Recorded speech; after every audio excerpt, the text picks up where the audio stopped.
it or not. There is a moment meant for us, and now you made it, but I already played this. Not interested, open your eyes, let's get it done. Take my hand, just follow me. Shadow and me are one.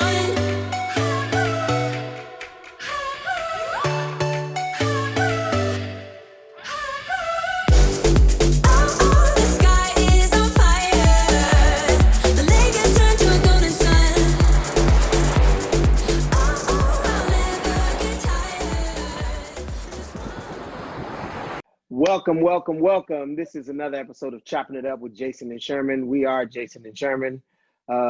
Welcome to another episode of USA Taekwondo's Summer of Poomsae. There we go, Summer of Poomsae. Jason, what's up, my brother? How are you, sir? I've been enjoying this great competition. Had a great opportunity to check out some of our cadet male competitors.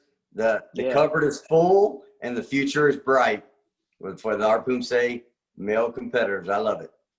The cupboard is full. I will be sure to jot that down. The future is bright. Yeah, every now and then, just when I think you can't surprise me and take me there, you do it. So kudos to you, sir. So Jay, who do we have on deck for today? Well, I'm glad you asked, Sharon, because we have the Cadet Female color belts. That's the green belts, the blue belts, the red belts, and we also have the Cadet Female Black Belts. So that's going to be a highly anticipated, highly competitive division with a ton of athletes competing there in the black belt division. So with our Cadet Female Green Belts and Blue Belts, they all moved to the finals. So congratulations to all the Cadet Female Green Belts and Blue Belts. You're into the finals. We will have 8 of the competitors in the Cadet Red Belt female division. You will move to the finals. So 8 of those. Also, only 8 in the cadet females. So out of the semifinals, there's only 8 of them. So wow, it's just going to be a tight competition. We've got big names in there, names that won the junior, the Cadet Poomsae Grand Slam and or medaled in it. They're in there. So it's going to be a packed competition. Now, I'm looking forward to it. Listen, the female Poomsae in this country is like razor sharp. And I think it begins with the cadets. So I'm looking forward to seeing the competitors in this field. I know a few of the girls that are competing in this division, so I'm gonna be rooting for them quietly, but I'm actually rooting for everybody because they're all our athletes. And the only thing that matters is that we continue to make the best athletes rise to the top so we can get our #1 spot. Remember that song? You got it. Chris? That was great. That was very dope. Very dope. Off the hook, for sure. Off the chain was what that was, Sherman. Thank you. I just want you to know, as a point of clarity, the for sure kills all the cool urban slang. But I can't follow off the chain with for sure. No. Okay, no good. Circumstance. Noted. Thank you. Listen, this is 2 friends with 2 or 3 decades worth of years of Taekwondo together, and we're just happy you're with us to watch these cadet females give us their best. And we'll be back after the episode to see what you thought. Jason Sherman, you've been chopped. Thanks for staying with us. This is USA Taekwondo's Summer of Poomsae.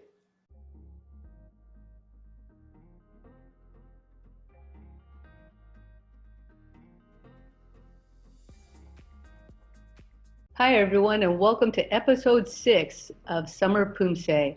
This is national coach and 2020 national Poomsae team member Barbara Brand, along with commentator extraordinaire Miyako Yerick. And we're going to be beginning right now with the Cadet Female Green Belt semifinal round. Hi, Miyako. Hey, Coach Brand, how's it going? Going great. Looks like we're off to a good start here with Alara Randall. Right, Alara is from Flying V Martial Arts, based out of Oak Park. We've seen this dojang many times. I love the row of bobs. And she's coached by Master Vincent Vienna. Yeah, what great fun to start off with Taeguk Iljang. Wouldn't it be wonderful if we could all do Taeguk Iljang in an event like this? Laura receives a score of 6.9 for Taeguk Iljang. And we have 4 athletes in this division, Coach Brand. Because it is the semis, just a reminder that everybody's going to go and everybody will come back for the final episode, but this will give them that ranking so we'll know what order they go in the finals. Right, and some of the divisions in the semifinal rounds, we have the athletes do 2 Poomsae, but in the color belt semifinal round, each athlete will do 1 Poomsae. This is Vivian Liu from Allen, Texas.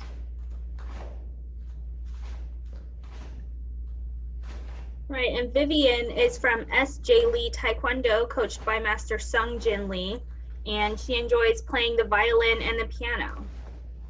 She has great height on her front kicks, really good extension, way up to the ceiling. That's what she's shooting for. Wow. Hello. Real strong. For an 11-year-old, I think she's doing really great. And the judges agree. They give her a 7.3, so nice, really high score, good control. And up next, we're going to have her sister, Tiffany Liu. So we'll see which of the 2 sisters can beat out the other for that ranking as we go into the finals. Well, this is fun. That'll be a nice battle, and one they can revisit in the final round. Exactly. So, as I mentioned earlier, some of the color belt divisions will be doing just 1 Poomsae, in this case, Taeguk Iljang. But when we get to the Cadet Female Red Belt semifinal round, each athlete will be doing 2 Poomsae. So this is Vivian's sister, Tiffany, and she also enjoys playing the violin and piano. And I believe that they're twins because they're both 11 and they're both green belts here. Both of them are showing really great flexibility and control. So I think this is going to be a hard one for the judges. Come in. Oh, 7.03, just under her sister, who received a 7.3. So the battle continues for the Liu sisters. And they'll take that to the final round in a future episode. Coming up next is Annalise Yi.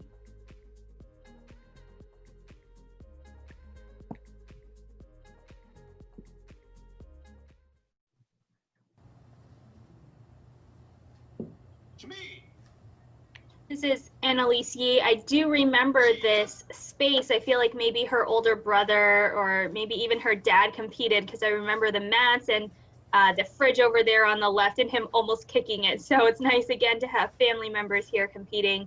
And she looks maybe a little bit taller, but showing really nice length and good control of her upper body. She could push real hard on this last kick. Nice high left front kick. Great training space. Boy, they've got tons of mats and bags, jump ropes, all kinds of equipment to train for Taekwondo. That's fun, and a lot of refreshments off to the side as well. So she receives a 7.0. I believe that puts her into 4th place in this division. I think she's in 3rd, just behind the Liu sisters. Yeah, you're right, because Alara Randall received a 6.9. But they're all really close. Those 2nd, 3rd, and 4th places, all within about a 10th of each other, and then Vivian up there holding a little bit of a gap. But again, that was the semifinals, so we'll see all 4 athletes again in the finals in a future episode. But for now, we're going to move on to those blue belt semifinal round. 시작. This is Kira McCauley. And she's opening up with Yukjang. Looks like, yeah, she's really trying to be thoughtful about where she's landing each of those techniques. This is not an easy Poomsae. So a lot going on here. And the first time a round kick appears in the Poomsae, and actually the only time a round kick appears in the Poomsae. Right, and then this difficult bar here where you can't see where you're going, and she's right next to the pole. She's finishing right on that pole. That's fun. You get a little negative reinforcement if you guess wrong on that one. And Kira is from Framingham, trains at Bay State Taekwondo Academy under Master John Alves. And she receives a 6.1 for Taeguk Iljang.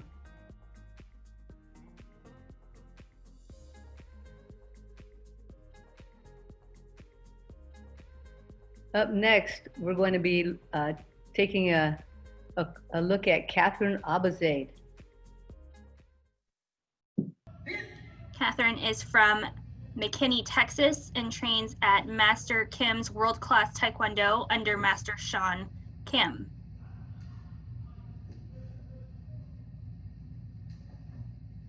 A little bit of a pause there. I think if she works on just really continuing to flow through her motions, that'll help her. She is the Oklahoma State 2019 Green Belt champion, and she also competed in 2019 Nationals as a Green Belt. So nice that she's continuing this experience at a national level tournament as a Blue Belt. It looks like she's just trying to make sure that she lands the kick before she moves to the next step. So I understand the reasoning behind that.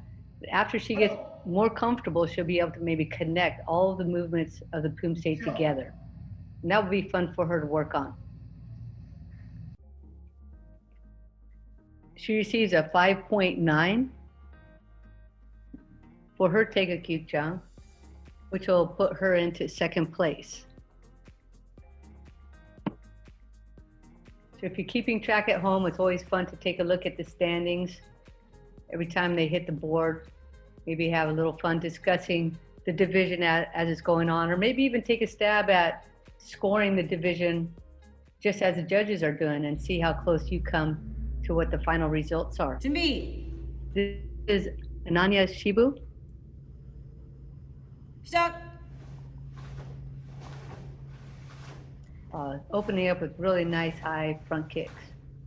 I think her accuracy is looking pretty darn good. She has a good idea of where those punches and hand technique should land. Yeah, and she had really great alignment on the round kick too. She barely had any piking. Nice line here, nice high kick, locked into that front stance.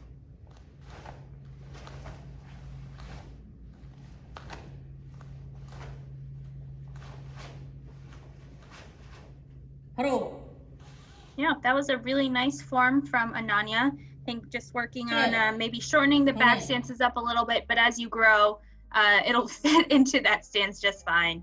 And she gets a 6.77. So a little bit of a gap here for Ananya with two more athletes to go. Yeah, pretty good size gap. The next one behind her is at 6.1. So she should be pretty comfortable all the way up till the next competitor hits the mat. And then it's a matter of just watching just like everybody else does. We're so used to being on the mat, seeing the results right away, and here the athletes are recording, sending them in, and then watching along with everybody else at home. It's quite a different experience. This is Camilla Habizada. And she's from East West Taekwondo in Maryland.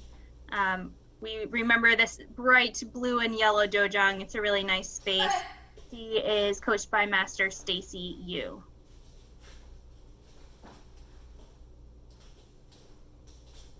And Kimia looks a little bit taller than some of the other cadets that we've seen. So I think really making sure she works on lengthening and sinking into those stances and using that height to her advantage in the future. Yeah, she definitely has great leg length. One thing that she can do to help her develop is just try to keep her head from going up and down as she moves through the different stances. That's an easy thing to fix over time if you know that you're doing it, but sometimes you don't quite realize it. So maybe she can have a talk with her coach and they can take a look at that. But here are our first 4 competitors in the Cadet Female semifinal Blue Belt division. This is Bianca Ron. She's from Scottsdale, Arizona, training with the Arizona Pride team, coached by Master J.O. and Megan Yee.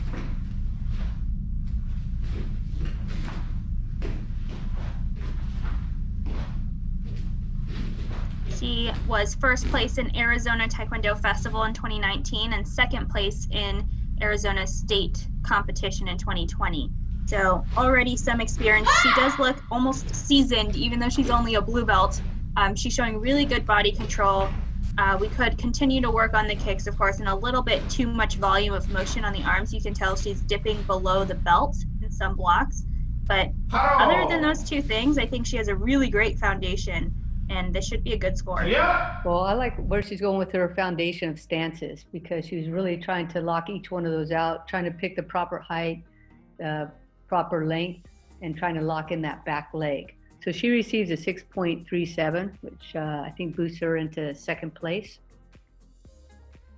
So good job for Bianca Rame. So here's the standings for the entire division. Anyanya Shibu in first place, followed by Bianca Rame, Kara McCauley.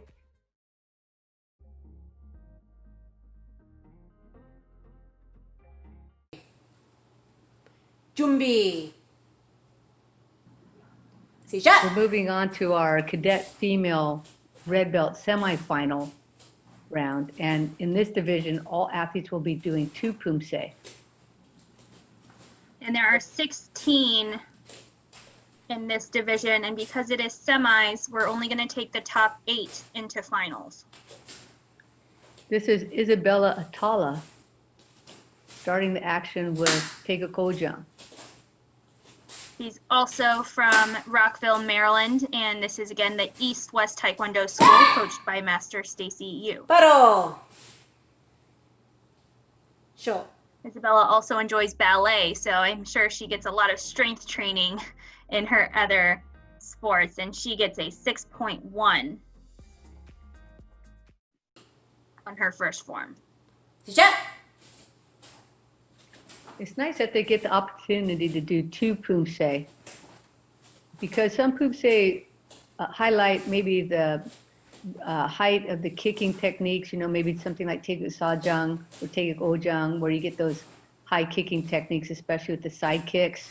And then you might get another Poomsae which really doesn't highlight that, like maybe Tegu Chojang, for example, or Tegu Koljang, which have some front kicks in it, but a little different action, a little different highlighted pieces on the hand technique rather than the kicking technique. Right. 바로. And I think she did a pretty good job here, Sure. Isabella, showing off that flexibility in her long legs. She gets a 6.1 on her second form. So again, her total combined score will be, drumroll, math major, 6.1. I'm not a math major, but I could do that math in my head. Did you say you could do that math in your head? Yeah. Good job. And just if you are watching and don't know, the 2 scores get averaged. So you 준비. add them up and divide by 2, and that's how you get that combined score. 시작. Up next is Joan Lee in that super cool upholstered training space, where you never mind to do some sparring because you always have that cushion to land on.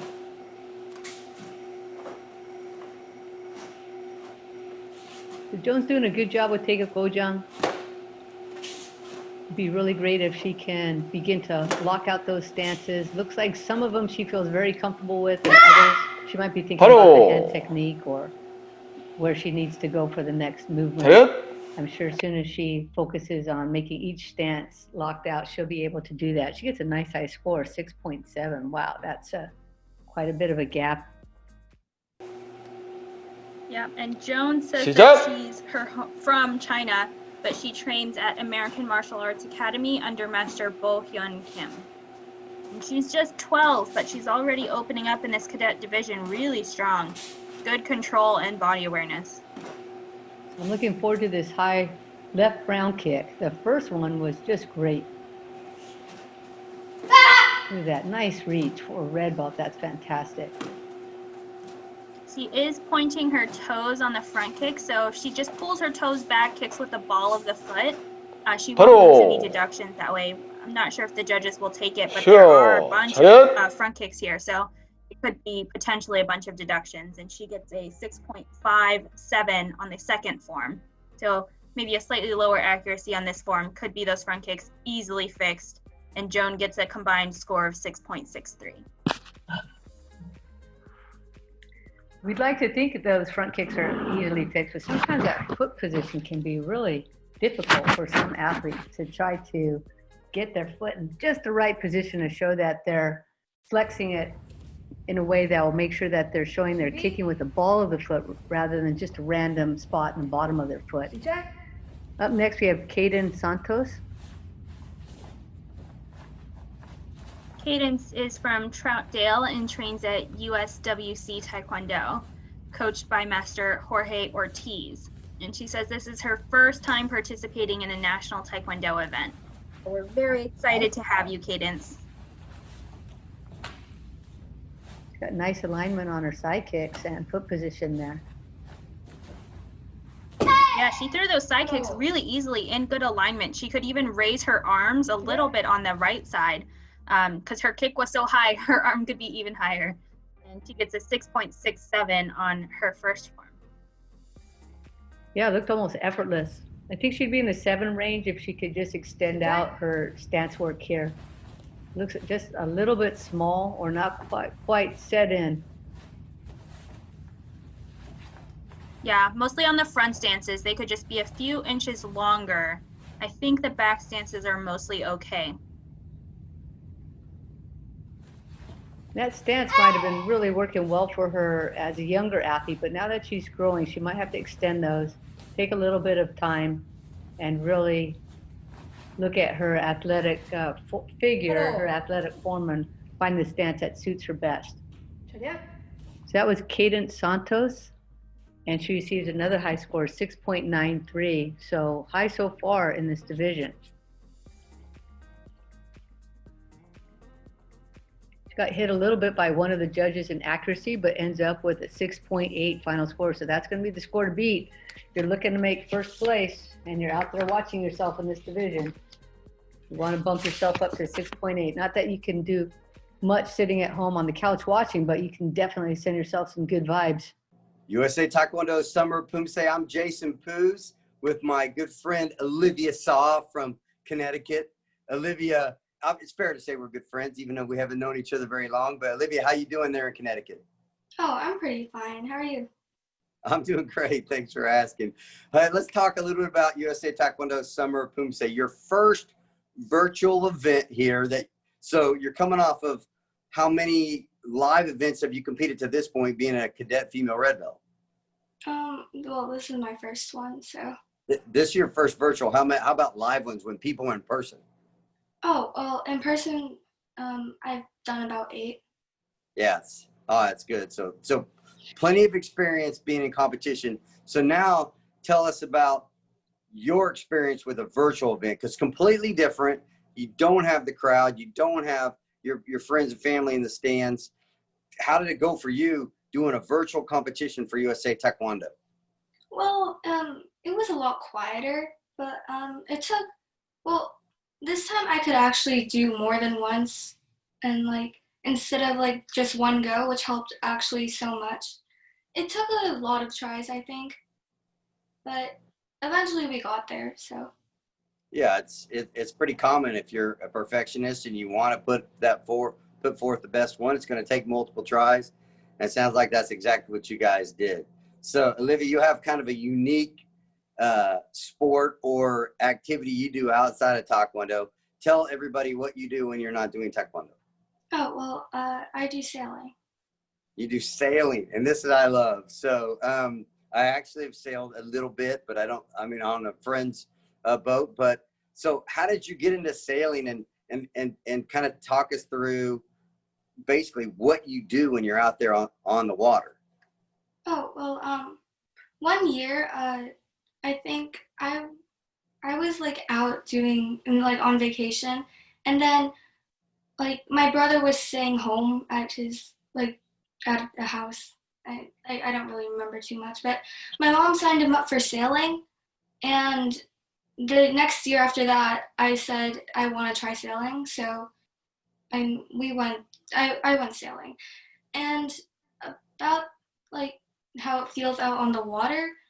I mean, it feels really nice actually, because the wind just kind of blows right past you, and it's calm sometimes, and sometimes it's really fast, and you definitely get wet even though you might not want to, but it's really fun. Yeah, I know. I love that. And you're right. The wind can make your day really crazy and fast, where it's nice, calm, relaxing kind of day. So I totally get that. And about the whole getting wet thing, I think that's on the water in general, because I never plan to get wet when I'm in my boat. And I always end up being the wettest. And I look around like, how is that happening? I'm driving. So I totally get it. But it's just fascinating. I mean, that you do sailing as well as Taekwondo. Well, Olivia, first, good luck at your competition here at USA Taekwondo Summer of Poomsae. And I look forward to meeting you in person when we have these in-person competitions down the line. And thanks for joining me today on Chopping Up with Jason and Olivia. Have a great day, and I look forward to seeing you soon. Thank you. Look, here's another dojang, but with the same mats. I wonder if it's just a different corner of the space. Looks like it. This is Olivia Saw.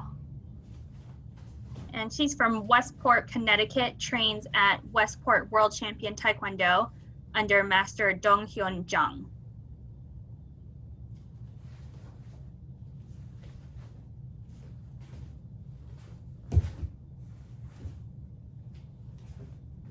She's doing pretty well with a lot of these difficult details in Chiljang.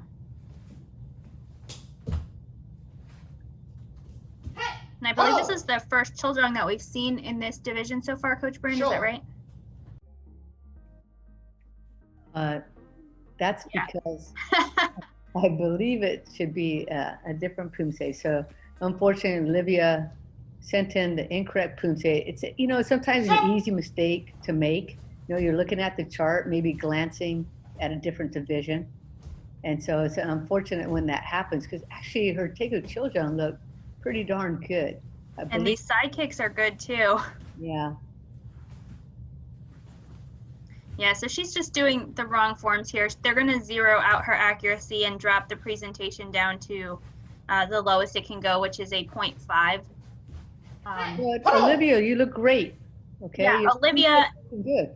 Really great work. And, you know, she's competed at nationals going back to 2018 in both Poomsae and breaking, where she's medaled. So she has a lot of talent. Yeah, just brush it off. You're the only athlete who did that. You know, we all make mistakes every now and then. So just think to yourself, hey, another event coming up, and I'm going to train for that one and really show what I have. So and you have we have Caden Sant first place, followed by Joan Lee, Isabel Atala, and Olivia Saw. Up next, we have Cara Polito. She trains here at Sacramento Taekwondo in California. She's got a home training space for herself. no mat, so you can tell this is like a tiled floor. It might be a little bit hard for some of the higher forms, but at least the transition should be easy because it's a nice smooth floor. Yeah, so both good and bad, right? Can be a little bit slippery, but at the same time, it's a nice solid surface. Well, that's a nice side kick there. Yep, good long legs using the extension and a nice finish as well. And she recently competed in the UC Davis Fall Open tournament in Poomsae and got a gold medal in her division. Here she pulls in a 7.0, which is the highest score so far by a couple of tenths.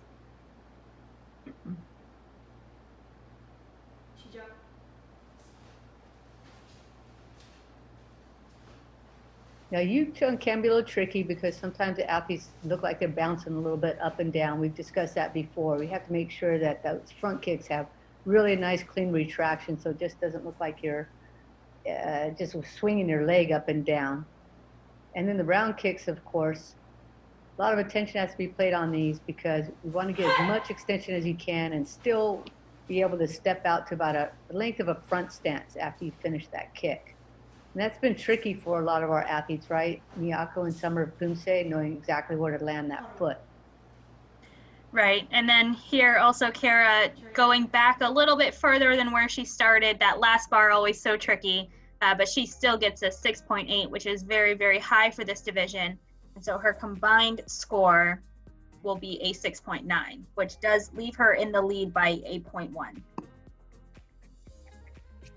And we have 16 athletes, just a reminder, in this semis. We'll take the top 8 into finals. So as we start seeing more athletes, remember we're looking for the top 8 to move on. It's pretty close right now, just a 1/10 of a point between the top 2. 준비 This is Mackenzie Kremers.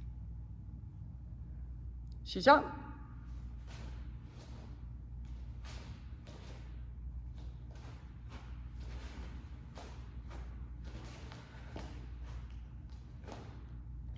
And this angle is a little bit low for the camera, so I wasn't sure that there was a distinction in that first air bar coming forward between the philtrum height and the shoulder height, but there should be a distinct difference of almost a foot there between your blocks.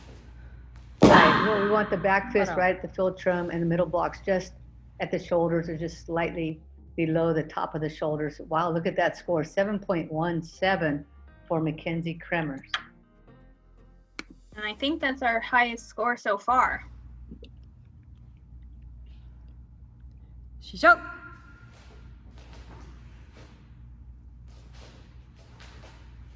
Really pushing the height. Yeah. Really pushing up on those. Good position on the front kick as well. Right, maybe a little bit longer front stance. She looks pretty tall and definitely would look even stronger with the extension.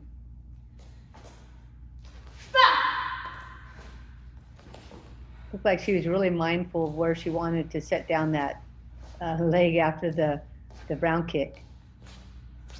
Looks like she might be getting a little tired. I saw some space in between her fingers there in those double knife hand blocks, but finished it out really strong with the last 2 front stance push block punches.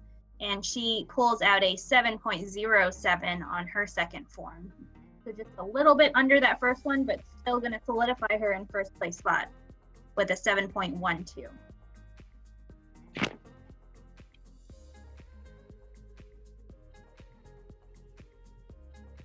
And there we have Mackenzie sliding into first place with a bit of a gap too, followed by Cara Polito and Cadence Santos. So up next we have Stormy Vermont.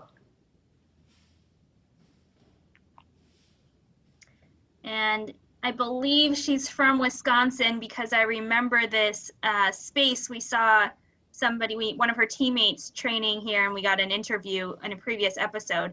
So I know I'm going to say the city wrong because I'm not from Wisconsin, but I'm going to guess it's Kronenwetter. I didn't quite catch that, Miyako. What is the name?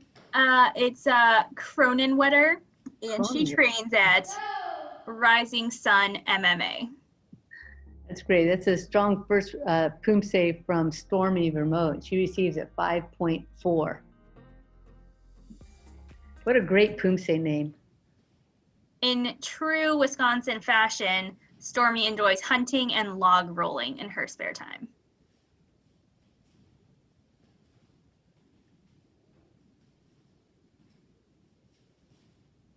Yeah, I think if Stormy spent a little bit more time on the stances, her score would just really boost up. Yep, those front stances need to just be a little bit longer, maybe a foot to a foot and a half longer. Back stances also just a little bit longer. Really sink into them, and that'll immediately help her accuracy score go up, and a little bit thinner on the front stances as well. And she receives a 4.8 for that second Poomsae, combined with her first score of 5.4. It's going to be rolling in with a 5.1 for the 2 Poomsae. Good job to Stormy Vermont from Wisconsin. And here's the standings again. Mackenzie Kremers in first place, followed by Cara Polito and Cadence Santos. We're looking for the top 8 from this division of 16 athletes. And here is Emily Doe from Sacramento Taekwondo. And I believe we must have seen her brother compete because I remember this artwork piece in the living room that matches your artwork, Coach Brand. Yeah, it's an interesting coincidence. Looks like Emily's choosing a slightly quicker pace than we've seen so far from other athletes. Oh, didn't hit that column, good job. There's a lot of space on this side. So a little bit more quick pace, and we'll see if that pays off with the scores.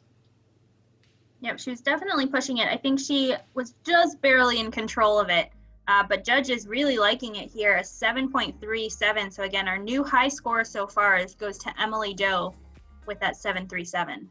Yeah, sometimes the athletes don't know if they should be a little slower and more deliberate, or if they should pick up quicker speed. And because we're not at an actual event, we can't really see how the scores are popping up in other divisions. So you just got to take a chance, say, I'm going to go for it. That looks like what she's doing. She's pretty much attacking the Poomsae. And her first round kick was great. It was such in line, really high. So I'm excited here for the second round kick. Really nice extension. And the front kicks as well, just up near her face.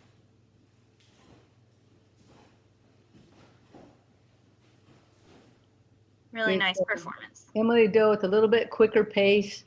And if we were at an event and our athletes were about to come up, we would know how to adjust. But none of the athletes have seen Emily before now, so they wouldn't have known. So she received a slightly lower score, 7.37 for the first one and 7.33 for the second. Gets her a nice score of 7.35 and into the lead, the little gap above Mackenzie Kremers. And she's followed in third place by Cara Polito, and then in fourth by Cadence Santos. So again, here we have 8. We're looking for the top 8, so we'll have to see how all of these scores turn out. This is Emily Vu, also from Sacramento Taekwondo, one of Emily Doe's teammates. So they train together. So let's see how this battle goes.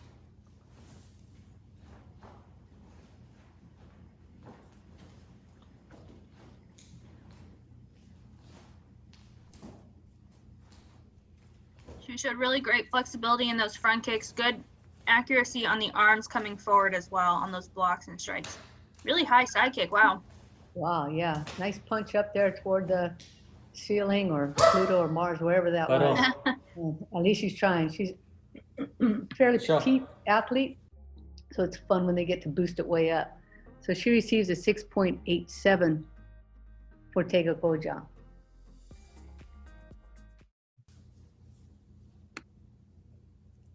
시작.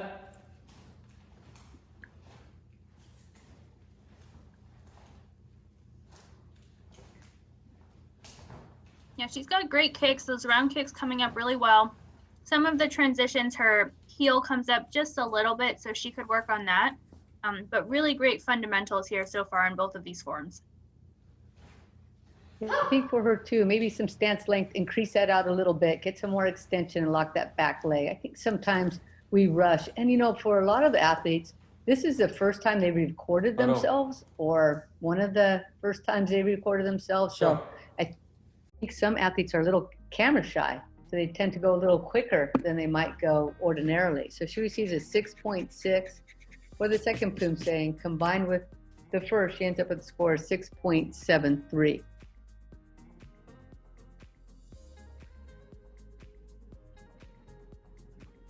And I think especially in this cadet division, it's so important for parents to talk with the coaches and then talk with your athletes because they're just so young. You really want to have great guidance from both the coach and the parent. So I hope that everybody's watching and enjoying this episode so far. This is Anna Banerjee, also from Sacramento Taekwondo, so teammate of the last two athletes. You can see they're completely different body types, athletic forms are different, so we'll see a little bit different technique as they're moving forward. Anna here is also 14, so on the upper end of the age of this age division, 12 to 14 years old, and she's definitely a lot taller. Yeah, I think she's somewhere around 6'8" or 6'9", somewhere in that range. She'll play basketball. Why play basketball when you can kick everyone in the head in Taekwondo? She could kick him in the head with her knee, Coach Brand. She's so tall. And she receives a score of 6.7 for that first Poomsae. Kind of around the range of the athlete before, Emily Vu. This is great. Anna says that she enjoys learning about social justice issues through reading, podcasts, and social media. It's great that she's so involved in using lots of different medium to learn. She might get bitten a little bit on that last strike before the round kick. I believe she threw it with the incorrect hand. So that might factor into the score pretty heavily. So we'll see if the judges caught it. So in this case, you'll see the opposite hand and foot forward. This one was correct, but the last one was same hand and foot forward. Sometimes the judges don't catch it though, so we'll see. It actually was a good strike, just wrong hand. Right, those are especially hard blocks. You have to really crunch into your leg and then open up the block. I don't see any deduction really, 6.8. Yeah, all the judges about the same. So good job. She receives a 6.75. So just squeaked just over Emily Vu's score. So here we are with the standings. Emily Doe currently in first, followed by Mackenzie Kremers, Cara Polito, and Cadence Santos. So we have 6 more athletes in this division. Oh my goodness, I always love it when there's a swimming pool involved. I always hold my breath in case they come forward too far. So this is Jaslyn Gitta, also from Sacramento Taekwondo, and a teammate of the last 2 athletes that went up. And what Coach Brand is failing to mention is that she coaches all of these lovely young ladies. Yeah, I do. It's a privilege. These guys are fantastic athletes, just like all of the athletes that we have in Summer of Poomsae. You can see them working so hard. Look at her stretch for that kick. And I know that everybody was out there, maybe not at their swimming pool, but somewhere really trying to push for as high as they could go. Good job not falling in the pool, Jaslyn. Let's see what really great use of space. 6.1 for that first Poomsae. Yeah, it looks like she has it marked off just right. I mean, she's not even that close to the house. It looks like she's given herself some space, but not the total space. So let's see how this works out as Taeka Gyukjung goes on. Right, Gyukjung can go really far forward if you take those big front stance lane steps after the round kicks. A lot of athletes cut it just a little short, so it would make going forward shorter.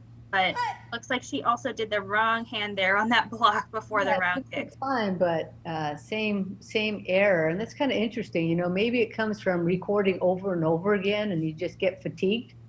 That might be what it was. It's certainly these athletes know where to put that head technique. They're both, had much experience with this. So just a bit of a goof in that case. So 5.47 looks like the judges did pick that one up. She also stepped forward instead of backwards on that last move. So there might have been 2 majors for her. And that's unfortunate when those things really come into play, but that's the game. Emily Doe currently first, followed by Mackenzie Kremers, Cara Polito, and Cadence Santos. We're up through athlete number 11, and we have just 5 more to go in this division, which is kind of a fun division to watch. They're all in such neat training spaces. This is Mia Tsuchida out in some nice open space, put some mats out there. I really appreciate the effort of getting that all together. She's nice from, wow. Yeah, Cupertino, California, trains with Team M's Community Poomsae program, and her coaches are the Jong brothers and the Win brothers, which I'm going to say instead of listing all 5 of them, but all of the M team coaches. Wow, that was a great side kick. Side kicks, yeah, just great. But first of all, Mia, congratulations on living in Cupertino. That is just a beautiful spot in California, in the Bay Area. Really beautiful. And that's Mia Tsuchida. And for her first Poomsae, she received a nice high 7.37. That is the highest score. Well, I'm not sure if it is. I know that Emily Doe received a final score of 7.33, so we'll have to see how this plays out. Right, and that's really impressive too, because Mia just started doing Taekwondo 2 years ago, and this is her first major tournament. So coming out with a bang here, doing really great. Wow, well, she may have started just a couple years ago, but her legs started about a decade ago. They already look like they are programmed to kick super high and with really good balance. She also likes a lot of outdoor activities, skiing and snowboarding in the winter, and paddleboarding in the summer. Sounds like good California and outdoor activities.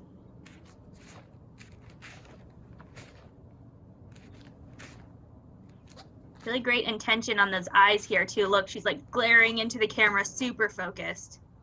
Really nice. And right back onto her mark. So not quite as high as the first one, her 7.37, but she receives a 7.03 for that second Poomsae. So it's going to be pretty close here. She's just moved herself into second place. Good job to Miyako. So now our standings have changed. We have Emily Doe in first, followed by Miyako and Mackenzie Kremers in third, followed by fourth place, Cara Polito. So we have 4 athletes left. This is Jordan Quesada.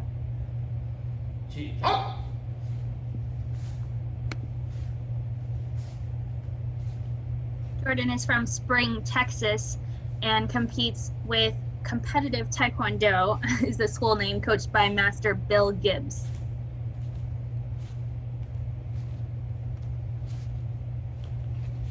And she just recently made the transition from ITF to WTF just less than a year ago.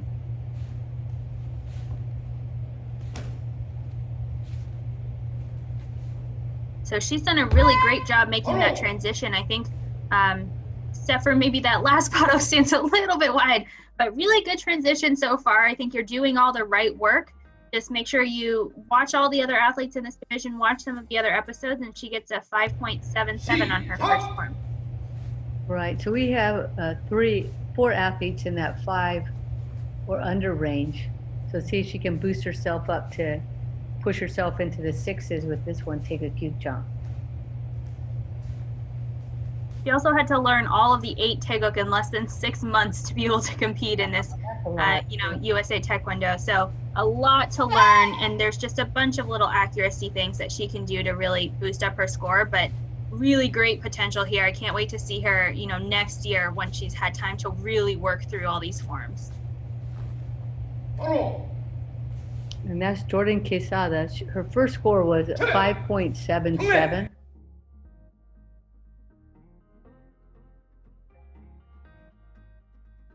Jordan here on her second form gets a 5.7. So it looks like her combined score will be a 5.73. And once she really makes that transition over to this new style for her, her score will just go way up. So right now she's sitting at 11th place. We're going to take the top 8 athletes into the final round. And we have just 3 more athletes to go. And that cutoff right now is a 6.63.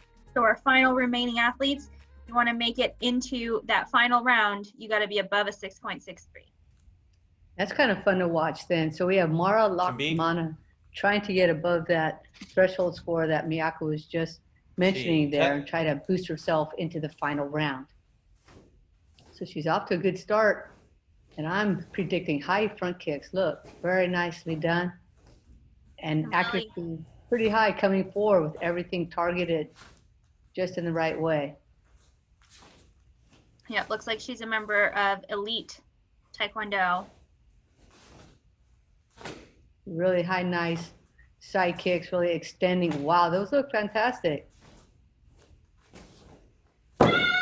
Good job. Good solid Poomsae, and looks like she's ready for anything there. She's got a water on the side as well as a fire extinguisher just in case something. Fan on the other side, ready to go. Great score, 7.33 for the first Poomsae. So this could change things quite a bit here. Absolutely. That number 1 spot right now is a 7.35. Although we have noticed some of these athletes struggling to get their second score higher.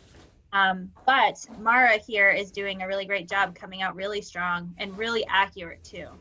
Right. I think in just nearly every single case, we've had a lower score on the second Poomsae in this division. So she may be the first to boost hers up and then push her into first place ahead of Emily Doe, who has a 7.3.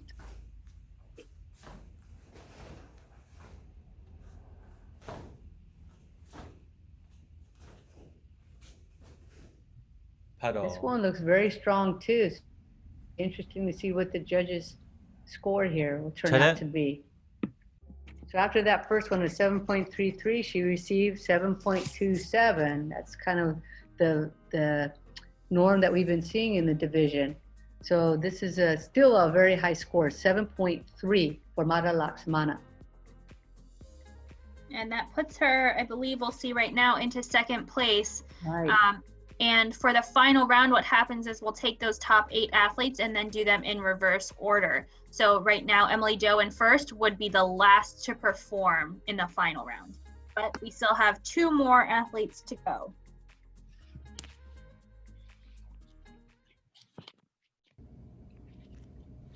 This Ria Janardhan from Sacramento Taekwondo Club. We have 6 athletes in the same division here, so kind of fun for them all to be competing with and against each other. She looks like she might be in a school setting of some sort, starting off with really nice front kicks. And she's doing a lot of work here to stay nice and low in those stances, which is difficult because look at how long her legs are. Yeah, she has a very small torso and then very long legs. Who wouldn't want that? She also enjoys dancing in her spare time, and I can only think that that helps those front kicks get way above her head.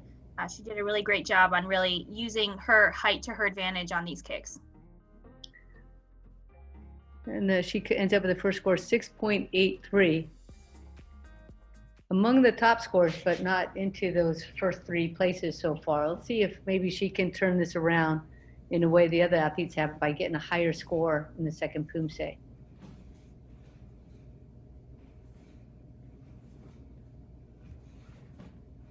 Well, there's a lot of kicks, right, in this form. There's 6 front kicks, I think, and 2 round kicks. And she has really great kicks, so maybe that will be enough to boost her in the second form.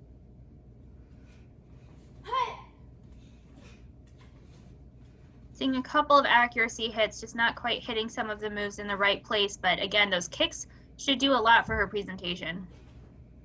Right, we have a little work still to do on the back stances, of course, cleaning up some of the other stances as well, and then targeting the hand techniques precisely where they need to end up. She gets a nice 6.93, so she did go higher. One of the few, I don't remember any athlete getting a higher score in the second one. So she ends up with a 6.88. I think that it might put her in the top 5 somewhere. Let's see how that looks. Oh, actually, top 6. So we still have Emily Jo in first, followed by Mara Laksamana, Mia Tushita. Those are the first 3 spots. And we have 1 athlete left. Athlete number 16 will come in here, Ellie Waldman, and try to propel herself into first place in this Cadet Female Red Belt semifinal round. My name is Ellie Waldman. I'm 12. I'm part of Arizona Pride Taekwondo. I train at World Taekwondo, and my coaches are Master Ruben Lawley and Master Megan Yee. So how long have you been doing Taekwondo?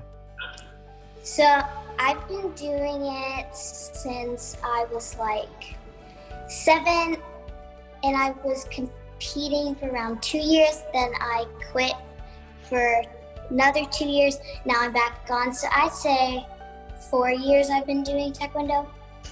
Contortion is a form of back flexibility. It's like when you contort your body in a weird ways. Like you put your feet over your head and you move your back in abnormal positions, I guess you could say. So how did you discover that you could do all that? So I've always been pretty flexible. Legs, but not really back flexibility, and I came across it on YouTube, and I just kept on working at it, and eventually I was able to do it. How did you get into contortion and like tumbling? So like I said earlier, I watched a YouTube video, and I was like, I just kept on practicing for like a year. So that's what I was doing. And tumbling, I have done gymnastics, well, I used to. So I did when I was 6 to around age 8, and then that's when I got into Taekwondo. And then like a year ago, I was at gymnastics, but I missed Taekwondo, so I came back. So I've always known how to tumble, and I also watch YouTube videos on how to do it. The tumbling and contortion that you do, does that overlap with Taekwondo? Can you use all 3 together? Yes, you could. You can use it for freestyle. So once I get my black belt, I'm gonna do freestyle. Cool. So I guess how much longer till you get your black belt? I'll probably have it by the end of this year. So next competition season, I'll probably be competing as a black belt.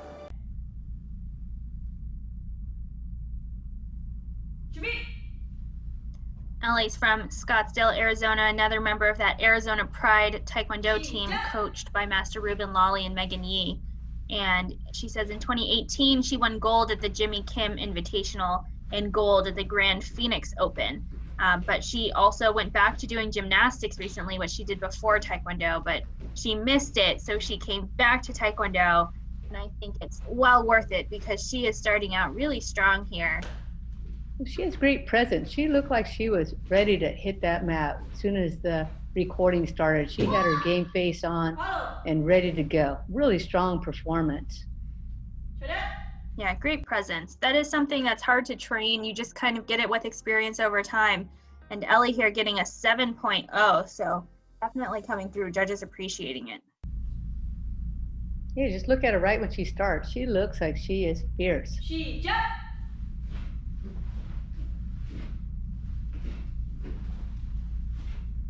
Really good fundamentals with her stances and her hand techniques. Boy, she's really trying to extend out as far as she can. She's looking forward to getting her black belt and doing freestyle Poomsae, which all that tumbling and gymnastics should really help. Plus this recognized Poomsae is really strong, so she could definitely be a contender in that freestyle division once she ages up into that black belt. Yeah, I like the work her coaches are doing with her masters. This Master Ruben Lawley and Megan Yee. Really good job on the fundamentals. She receives a 7.3 for the second Poomsae. Again, one of the unusual ones, received a higher score off the second Poomsae. So she ends up with a 7.15. Significantly higher score on the second Poomsae too, by like 0.3. So here are our standings. In first place, Emily Doe, followed by Mara Laksamana, Mia Tushita, Ellie Waldman. Those are the top 4, and we look for the top 8. So they'll be in the final round in an upcoming episode. And at that time, they will compete in reverse order of how they finished out. So the person who ended up in first place will be the 8th person on the screen. This is Megan Kim from Taekwon Kids. She's coached by Master Sonnen, and then Coach Hui on and Long Win.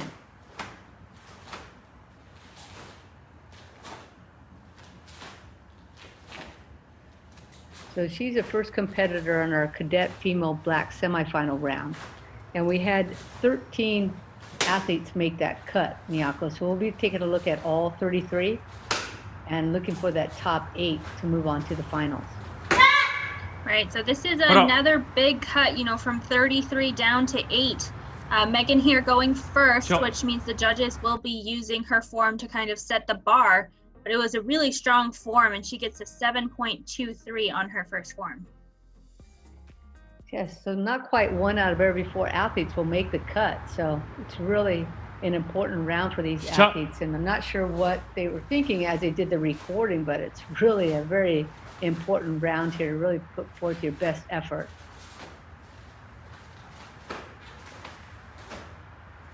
Right, and there's no guarantee that people record it in order too, right? Normally when you're competing, you have to go prelim, semis, finals, but because we were recording these forms, you could do them in any order you wanted to.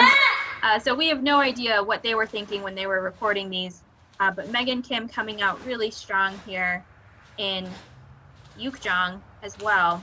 And, she's medaled at nationals and US Open just in the past couple of years, lots of experience, and she just seemed really calm and composed in both of these forms. Right, and she did a really great job of locking in those stances as she stepped back in particular. So she received a 7.23 for the first one and a 7 for the second. So finishes up with a 7.12.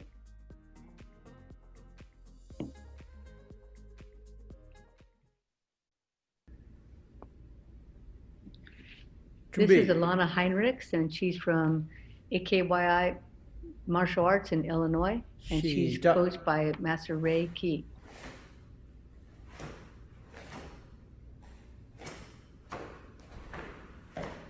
She has a real deliberate approach. She's making sure she hits every single hand technique before moving on to the next. And we can see her AAU national team member uniform here. She's very deliberate, good clean stops in between each of the moves, really showing intention and not letting anything blend together. But a slower tempo. Yeah, sometimes this really works for the judges, and sometimes they want to see a little bit more connection and flow between the techniques. So let's see how this works out for Alana Heinrichs from Illinois. She receives a good score, 7.03 for her first Poomsae Taego Gojang.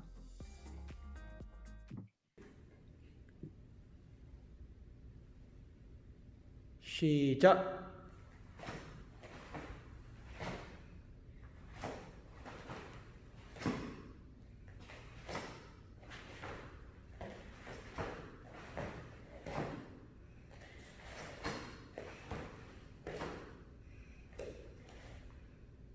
I think she has a really good understanding of the form. Again, it's a little bit slower, so we're not seeing complete connections on some of these moves where we might like to see things more together, but the accuracy should be pretty high because I just don't see very many errors. And her rhythm and flow is consistent through the whole Poomsae, which is to her advantage. Sometimes athletes start off at one speed, and by the end of it, they have slowed down a little bit. So she was able to stay consistent through the entire performance. So she ends up with a 6.92 for that second Poomsae. And combined with her first Poomsae, she receives a 6.98.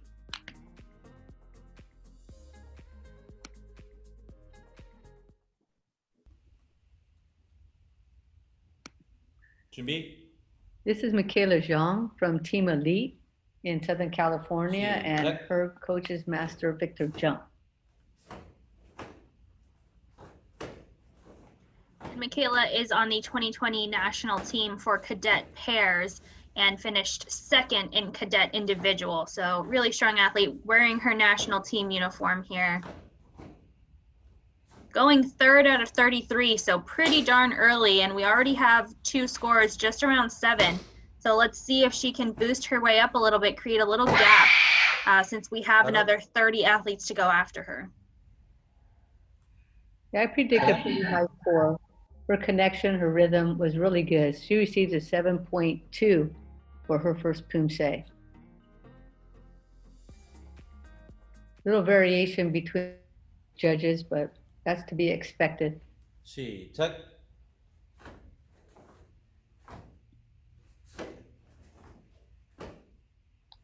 Her kicks look pretty effortless. And I think these were the same forms that we saw the red belt cadet girls do. And we noticed that with Taeguk 6, the form scores tended to be lower. So it'll be interesting to see once they age in, they advance up to black belt, do they have a little bit better control of these kicks and the swinging, and if they can get a higher score on average than the Taeguk 5. This is Michaela Zhang from Team Elite, coached by Victor Chung, waiting for her second score here for Taeguk Yukjang. And she receives a slightly lower score, 6.97. Yeah, so that Yukjang proving to be really difficult for this age group. She gets a 7.08 for now. That puts her into second place behind Megan Kim, who had that 7.12. 준비. This is Juliana Candelaria from Apex Martial Arts, and she's coached by Master Gita Swan. 시작.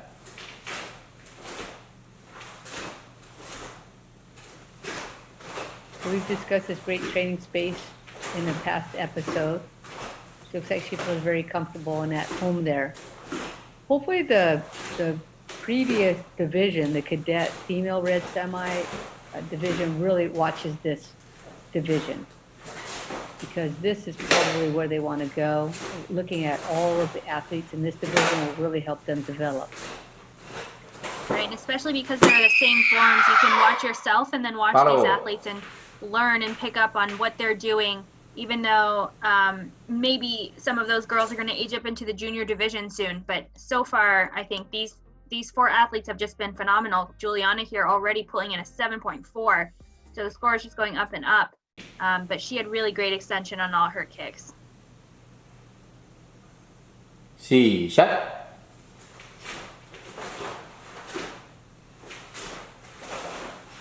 Like her kick is nearly vertical there, if not vertical. I feel like she kicked behind her face somehow. I don't know. It's like moves her face out of the way. This one is great if you're a front kick aficionado, because you get 6 opportunities to throw a good high front kick like this. That looks fantastic. Like her thigh is resting right on her torso as she throws that kick well over her head. Yeah, I hope that this second score matches her first, because I think it would be very well deserved. 군이. Let's see, her first score was a 7.4, and she received a 7.47, so a bit higher for the second one. Look at that accuracy, a 3.4 straight across the board. That is out of a 4, so that means she only got 6 minor deductions. That's huge. And her total score is 7.43, so opening up a big gap there between first and second place. This is Chloe Tan. She's from Palo Alto Taekwondo Kids, and she's coached by Master Boyan Kim.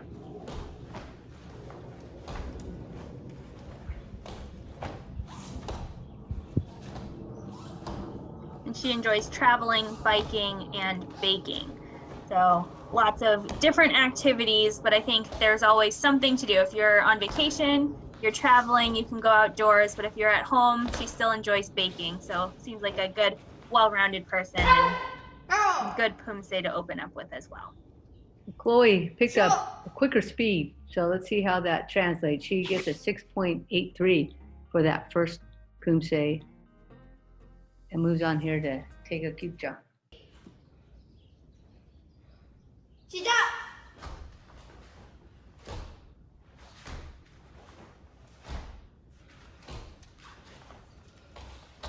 So this Poomsae is not just done at the cadet level, it goes all the way through to adult level divisions as well. So Miyako, you're doing this Poomsae. How do you enjoy take a cube jump? You know, I think that there are so many kicks, like we mentioned, there's 6 front kicks and 2 round kicks. It has to be a really dynamic form. There are areas where you can really push the tempo, you can connect certain arm movements, but you also have to have really good stability to hit those stances after all those kicks. So it is very difficult, and I can understand why a lot of the scores go down compared to Taeguk Ojang.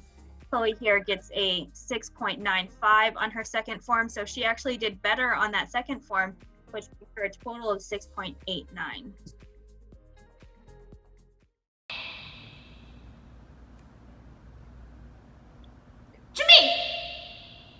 So this is Haley Ferguson, and she's from South Carolina. It's great to see an athlete from South Carolina. We haven't had many, but it's kind of fun to watch athletes from all over the country.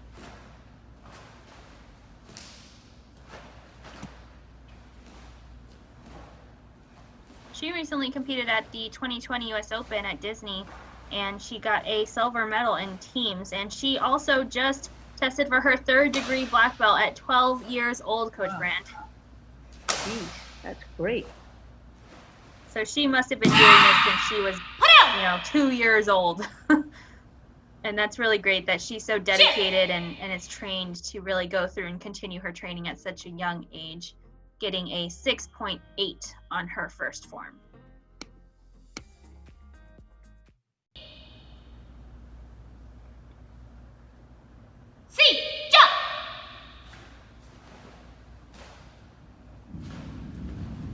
Nice picture here with the back stance. I think that's probably her strongest stance. Still has a little room to grow into her front stance here. Right, it's really hard to lock out that back leg on the front stance when you're doing a punch or something. We're seeing a lot of kind of collapsed knees that then lock after the motion. So really continuing to work on locking out that back leg as early as possible with your hand technique so the whole body clicks as one. And she definitely has it on the back stance. Everything just kind of sinks into place. So really just working on that across all of the stances, I think will help her presentation. And here she gets a 6.72 on Yukjung.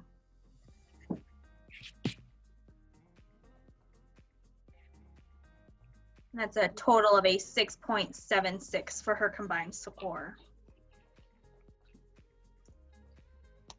Near the standings, Juliana Candelaria in first place, followed by Megan Kim, Michaela Zhang, and Alana Heinrichs. And of course, we're taking the top 8 into the finals from this group of 33 athletes. This is Alyssa Shim from Team Champion Bayside. She trains with Master Andrew O there in New York.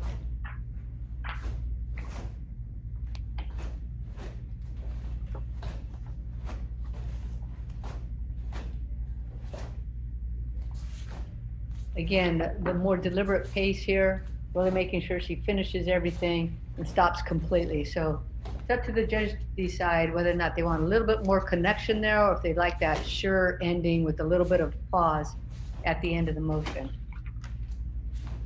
Right, and those presentation points, it's a total of 6 and it's 3 categories of 2. One of those 2 points is about your rhythm and how you connect things. So it is very important. A little bit of a spread here on the presentation, but she gets a 7.07.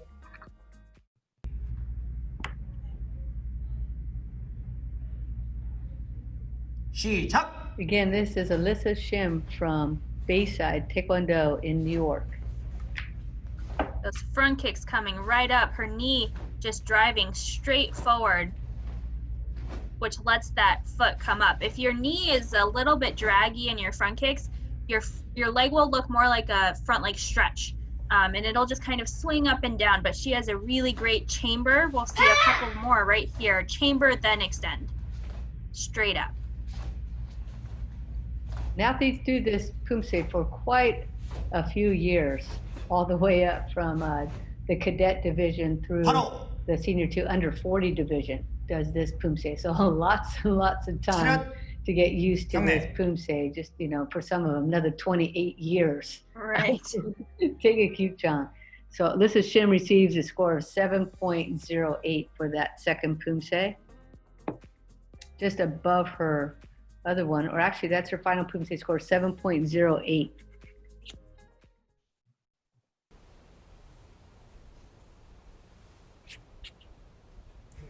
And this is Sydney Moon from Generation Taekwondo, and her coach is Master Chino Cruz.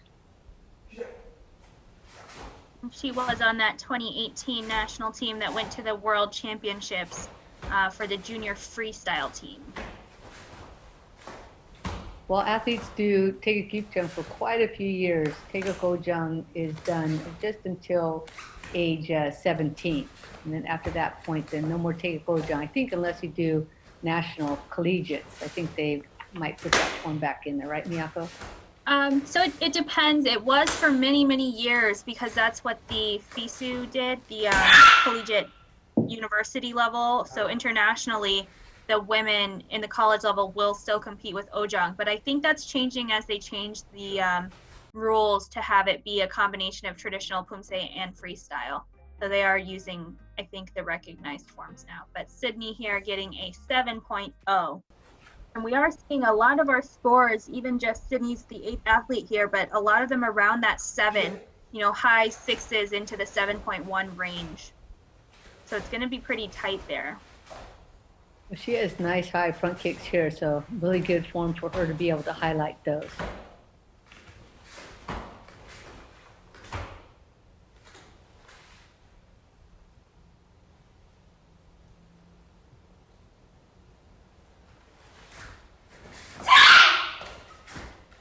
And the cadet division is the first division that you can make the national team in, which is the 12 to 14. And she has her national team uniform on. I know when I got my first team uniform, unboxing it was like, you know, Christmas and my birthday and Halloween, every holiday rolled into one. It was just the coolest feeling. So anytime that they get to wear that uniform, I know it feels special every single time. And for her second Poomsae, Sydney Moon receives a 7.03. And that follows her first one where she received a 7.0. So she ends up with a 7.02 as her combined score. And as you mentioned, quite a few athletes near that 7 to 7.1 scoring range. This is Yuri Page Kim, and she's from Damwangale, and she's coached by Master Sangjae Lee.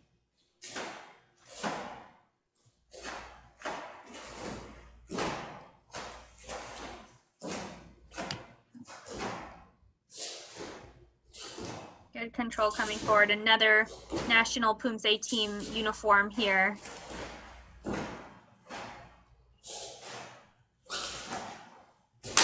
Wow, nice extension on that side kick. And again. Again, many of these cadet athletes, quite a bit difference between the red belts and the black belts in terms of control. So really good division for younger athletes to watch. Yuri receives a 7.13 for her first Poomsae.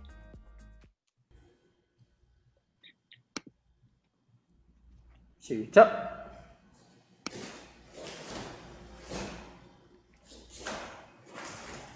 And another athlete who can get that front kick way up there, right next to her body as you watch her knee chamber up. It's right next to her torso. Right, and she does a really great job of sinking into the back stance after the front kick. You'll see it again right here coming up.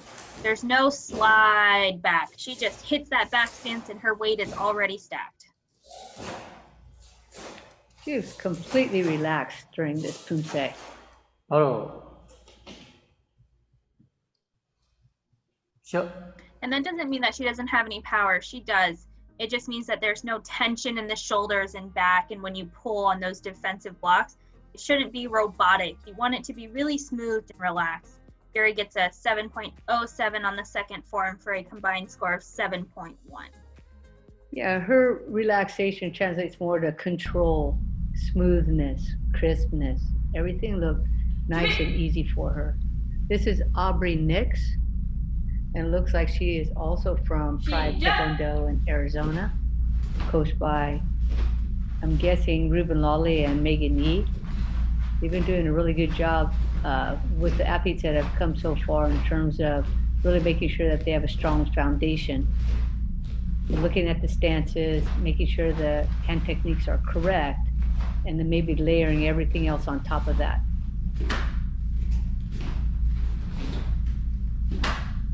She could raise those arms just a little higher. Her kicks are great, nice and high, and her arm just doesn't quite match it. So lifting that even higher into the ceiling, and it'll make your kick look even higher. Those are great performance. Whenever the kick goes out, the arm has to be parallel to that. So she receives a 6.83 for the first Poomsae.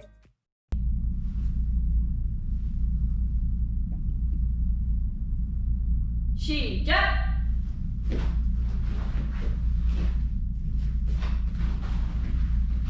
Looks like she's trying to drive up as high as she possibly can.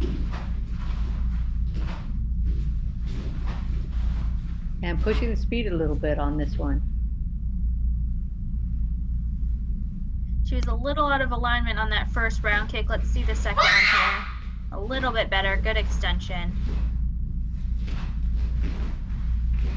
And just really watch that position of your foot in the front kick. Make sure that you're kicking with the ball of the foot. It's like you're wearing a high heel, like a really high heel. So if you ever played with, your mom's heels or anything, and you feel what that, toes on the ground, but heel up in the air, that's the position you want on your front kick, not your toes pointed or like a side kick. And Aubrey gets a 7.1 on the second Poomsae for a combined score of 6.97. And we really are getting a lot of scores here around that 7 range. So it's going to be really close. We're 10 athletes in now. and we have 23 more to go. And this is Shruti Venkataraman. And she's from Frisco, Texas. She trains at NTA Taekwondo. And her coach is Master Tu Doolittle. And she is a 5-time national medalist, bronze medal at the President's Cup, and gold in all of the state championships from 2015 to 2019.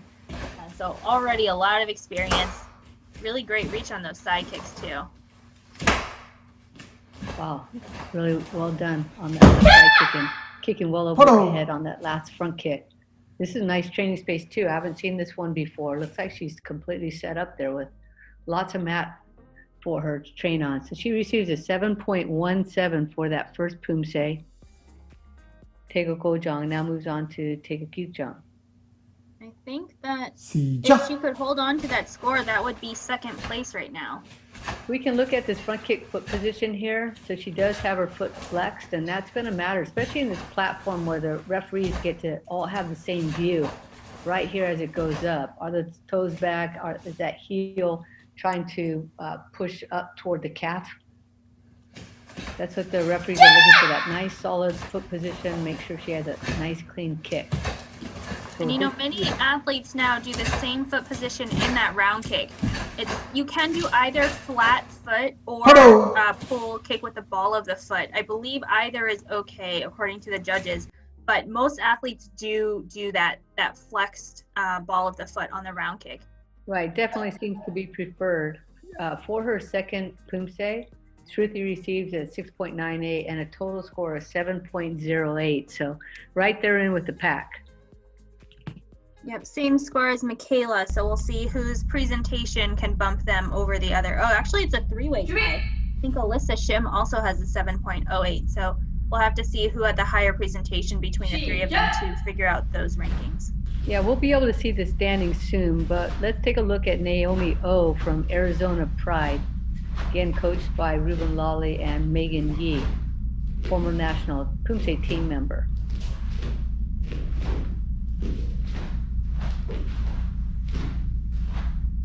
She was the 2018 national team alternate, I believe, maybe 2019. But so she's been really high up there in the rankings in the cadet division. Very strong athlete. I do always feel like I see a lot of power come out of her compared to some of the other young girls in this division. Yeah, she receives a monster score of 7.43, and that power seemed to be different than a lot of other athletes in this division. It's really paying off. So I hope she continues to do just the same and take a Gyukjang. Looking for a nice upright position in those front kicks, so we don't want any kind of pushing forward with head. A little bit of a nod there, so we want to stay upright, vertical as much as possible, and including the head, which sometimes when you're pushing up hard, it wants to nod forward a bit.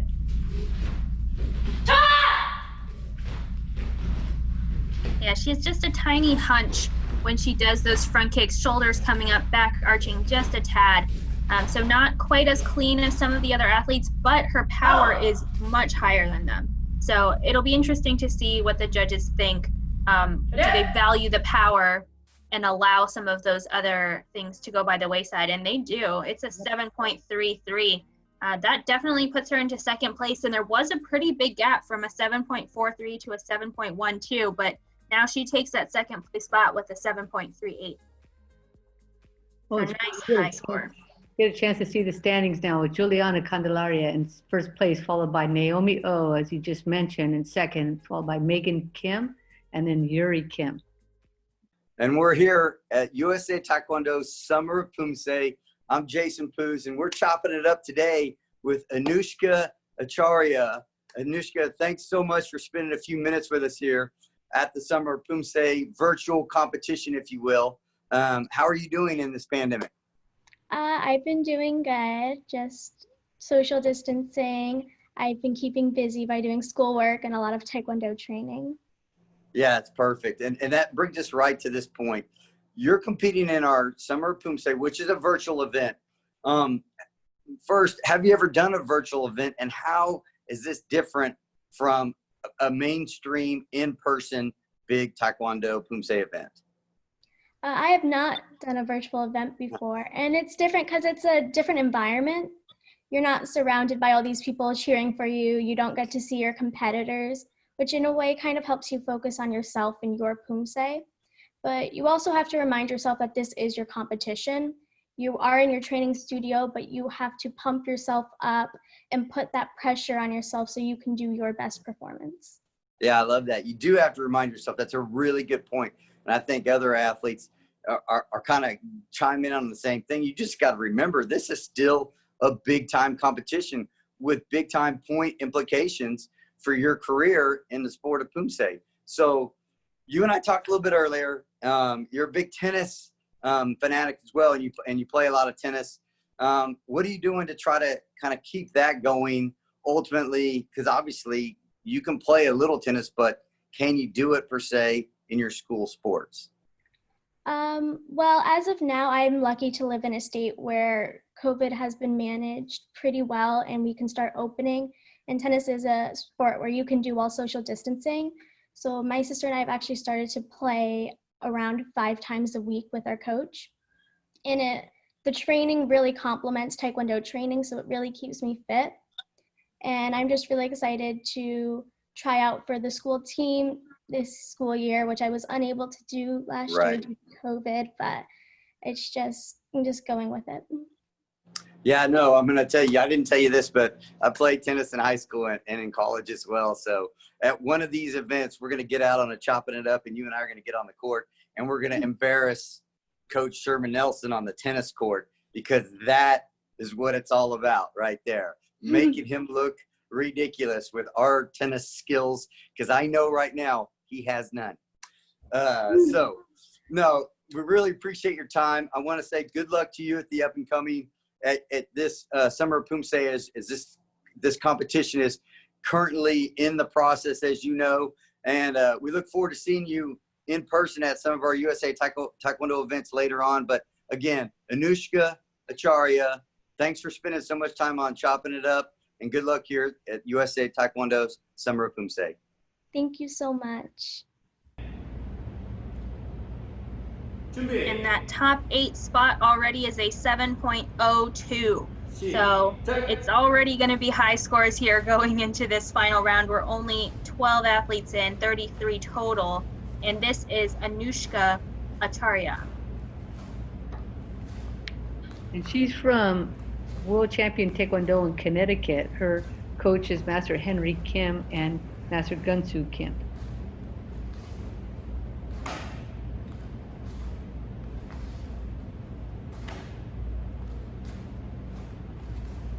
It looked like she was really reaching as far as she could on those side kicks. That last back fist was a little off target, a little bit low. We want to make sure that one's at the philtrum.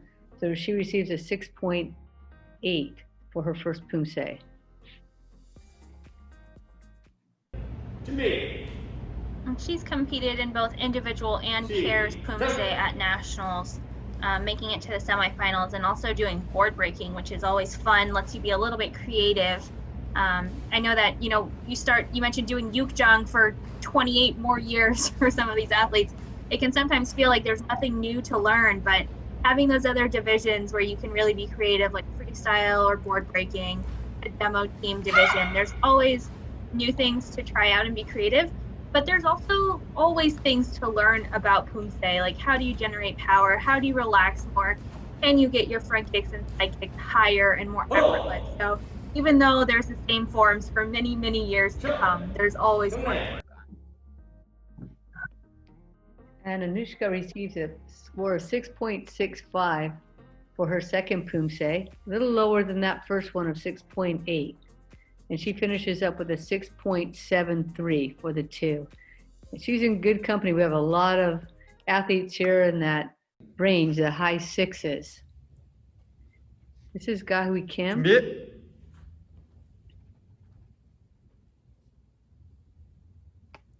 I believe she's out of that Team K out of Georgia.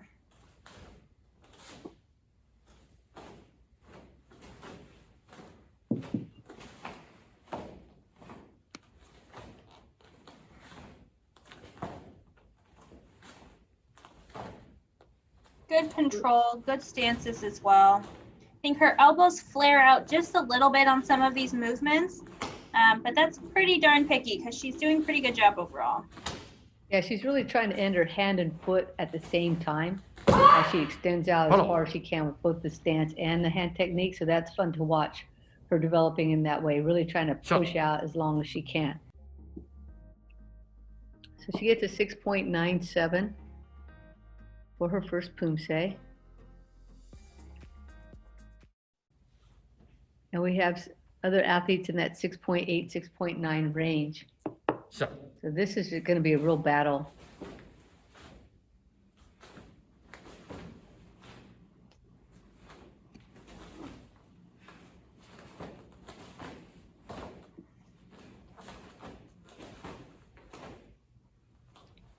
Yeah, she's doing a really good job at really reaching on those punches in the front stance. You do want to turn your shoulders, engage your core, and I feel like she's trying really hard there and doing a good job at making her body appear as big as it can on some of those longer moves. Right, she has good accuracy with the hand technique. She knows exactly where to finish up on them. She wants to make sure that punch ends up right in the middle on those last couple of steps because that's very visible to the judges as they're awarding the score. So this is Gahiwi Kim. Her second Poomsae receives a 6.78. And for her final Poomsae score, a 6.88. And I think the last time I saw the rankings, that 8th spot was a 7.02. So they do need to be getting a 7 or higher to be getting into the top 8 here. And we still have many more athletes to go. Yes, this is Leora Aldiosa. Nice high front kicks coming down. Bike here, good job. Really good control. She's from that dojang out of South Carolina at Master Kim's World Class Taekwondo, pushed by Master Jun Kyu Kim. Got a bronze medal at the US Open in 2019. Well, she definitely looks confident to take a go jump. Nice clean finish on that last technique, the back fist in that Diko Asogi. Wow, look at that, 7.53 for Leora Aldiosa in the first Poomsae.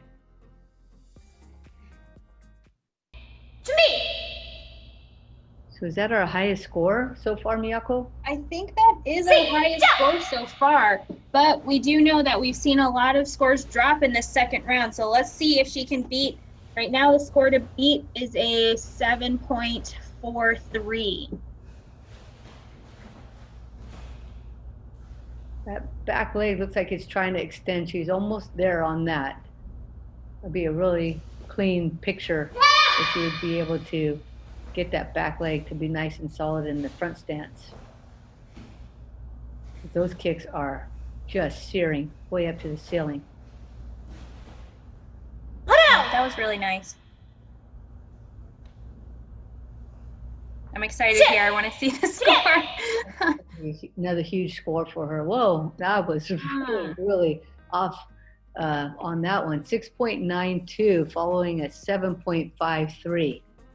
So she ends up with a score of 7.23, which is also a good score for this semifinal round. Right, and it's good enough for now. We're on to our 16th athlete here, Lana Moraleda, and we have 33 total though, so it's going to be pretty high scores that make it here into the finals. Right, Lana Moraleda is training with DeWong DeLay, and her coach is Master Songjae Lee.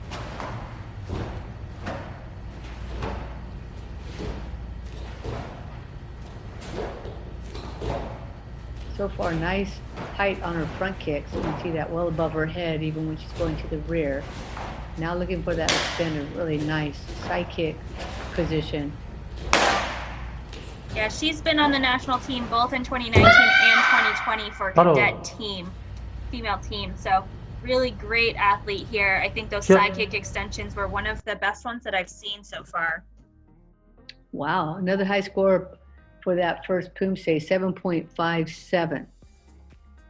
So we'll see if she can hold on to such a high score in her second Poomsae just before her. Leora Aviosa also had a huge score, but came down a little bit. We'll see if she can hold on to this high score here.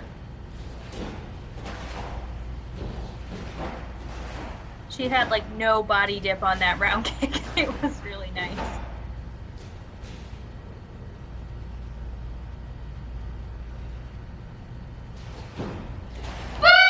Right, she just simply just chambers that leg and lifts it up as high as she needs to. A little bend on that support leg. Take that out and you got a really beautiful picture there. A nice strong Taeguk for Lana Moraleda. She had a 7.57 for the first one and received a 7.25 for the second, which is common here with these two Poomsae back to back. And she receives a 7.41. So also a very nice high score. All right, that puts her into second place by just 0.02. Right, just behind Juliana Candelaria. This is Jinseo Park from Georgia. Trained there with the team. We just saw her teammate just a couple athletes ago, and they were on the same freestyle team at the 2020 US Open where they won gold medal.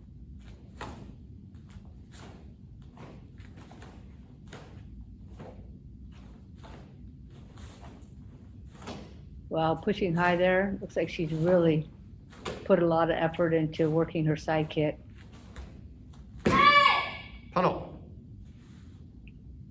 One thing that's really hard about that last move on Ojang is getting your body to follow your legs. A lot of times I feel like the stomp comes down and then you see the body just kind of shift afterwards slowly. But it's really hard to tell from this angle as well. So Jinseo getting there. I missed it, Coach Bryn. Was it a score? 6.9. There we go, 6.9.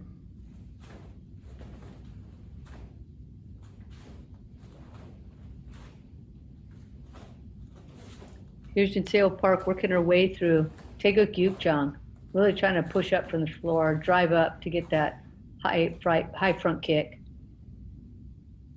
She could lock out her back leg on those front stances just a little bit more as well. Just a tad.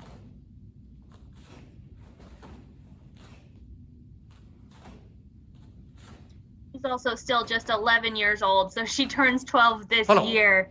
Brand new to this division. I think as she really matures a little bit with her power and style, she'll be a really strong competitor in the next year.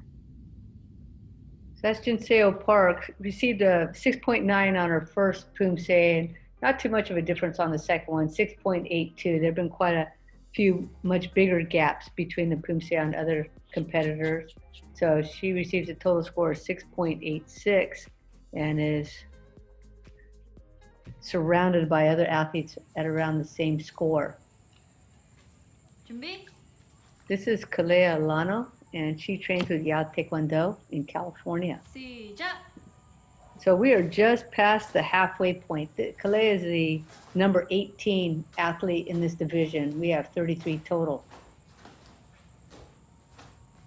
She was the alternate for the 2020 Poomsae team, came in second place, and it has been on the AAU national Poomsae team for 2019 and 2020. So another really talented athlete that we're getting to see here.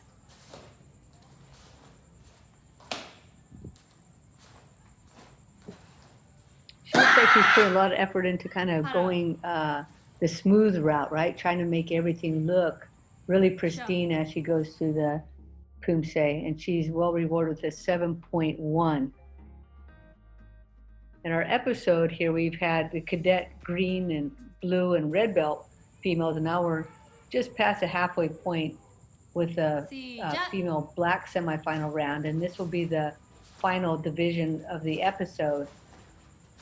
Hopefully you brought some beverages to right where you are and some snacks, because this is going to be super exciting, this last half of the division, where we really see how things turn out, who is really going to make that cut. At the beginning, we have no idea. So many athletes in this division and such deep talent.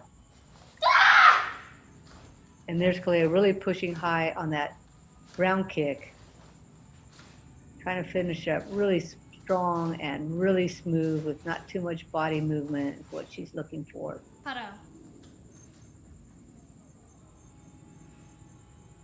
Yeah, I think that she's a very strong athlete, just working a little bit more on core strength to really prevent any kind of wobbling side to side as she does that last bar going backwards, gets a 6.82 on the second form for a combined 6.96.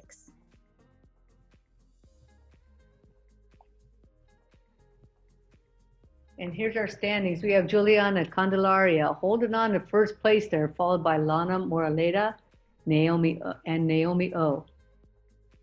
So you may want to pause for a couple minutes, really take a look at that board and see just where everybody's falling into place.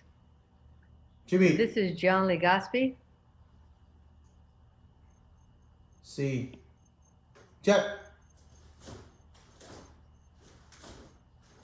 I remember this space from the prelims. It seems like it would just be too narrow, but she manages to fit all her forms in. Yeah, it looks like she has just under 3.5 mats to work with here, but she's just the right size for that space. Right.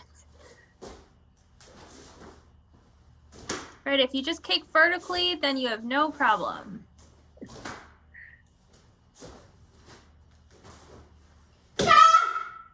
Paro. Nice low stance there to finish it out. Sure. And a 7.1 for John Legaspi on her first Poomsae. I'll have to adopt that as my new motto, Miyako. If I just kick vertically, I will have no problems. You always have space if you can kick straight up. Sure.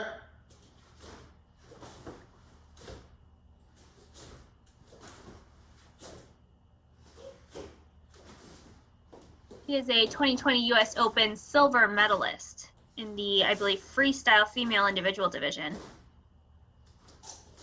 So fun athlete. I love watching freestyle too, but I feel like the freestyle athletes only really do well when they have a really solid, good foundation and recognized Poomsae. So it's good that all of our aspiring freestyle athletes and our current freestyle athletes are competing in the recognized division too, so that you get experience, you get exposure, and then you're constantly learning. Right. And freestyle Poomsae is still Poomsae. That's why it's called that. It's not called tricking or gymnastics or anything else. It's still Poomsae. 6.87 for John's last Poomsae there. She's following that 7.1 she received in the first Poomsae, so ends up with a 6.98.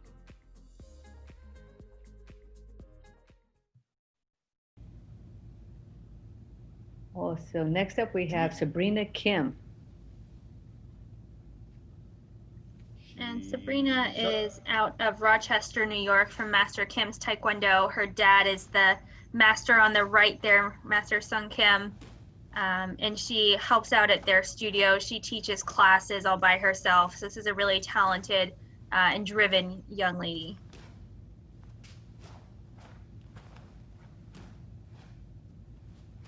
And she's part of Team East, which is coached by Master Suji Kong out of that four-time national, five-time world champion from Korea. And she's a lot of fun to watch too. She competed, I think, the last time in like 2013. So the style's a little different, but just watching her is always incredible. Sabrina here gets a 7.23 on her first form.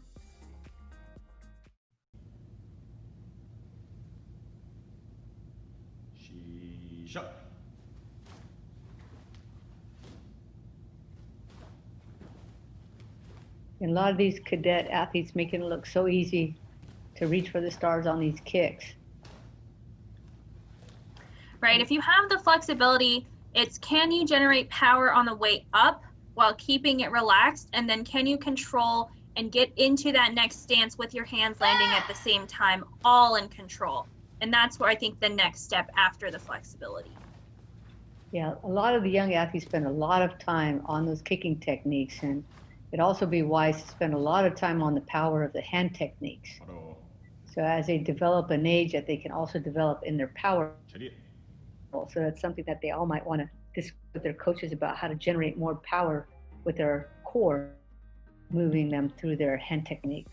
So she received a 6.98 for the second Poomsae. So the score is 7.11. So it's all really tight. There are no huge gaps in this division so far. Right, I do think there's a bit of a gap between the top three right now is 7.43, 7.41, 7.38. Then we drop down to about a 7.1 or so.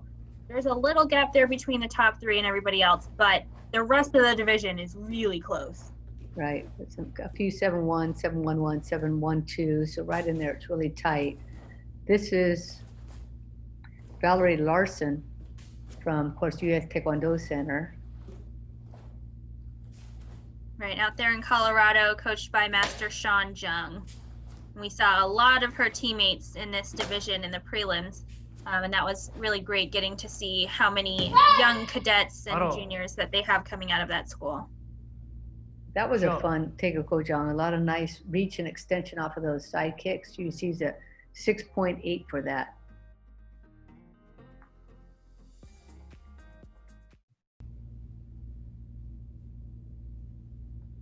Stop.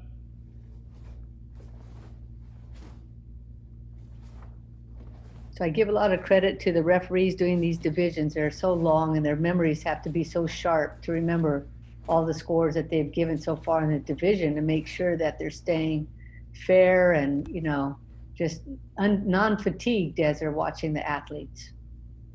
Right, and think about, you know, we have all this professional editing done, so we just see the form, a score, and a form.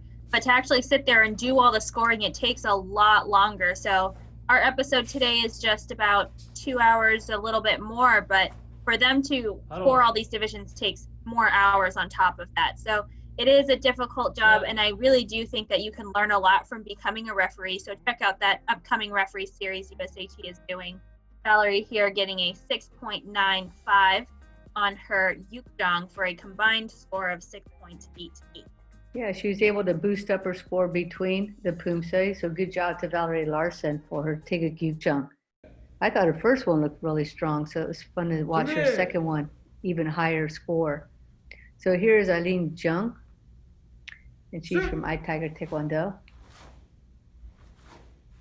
which is located in Illinois. And she was the 2019 national champion for Red Belt Poomsae. So just becoming here a black belt in this Poom uniform. And coming out really strong. Sometimes it's hard to make that shift from Red Belt into the black belt division, but Eileen is looking very confident and strong in her Poomsae.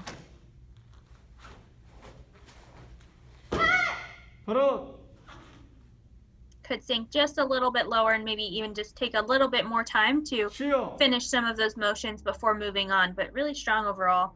And she gets a 6.93.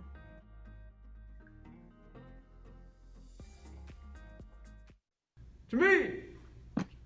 At the time of the first World Championships, there were little hot spots of Taekwondo across the country, right? So some real strong areas on the East Coast and the West Coast.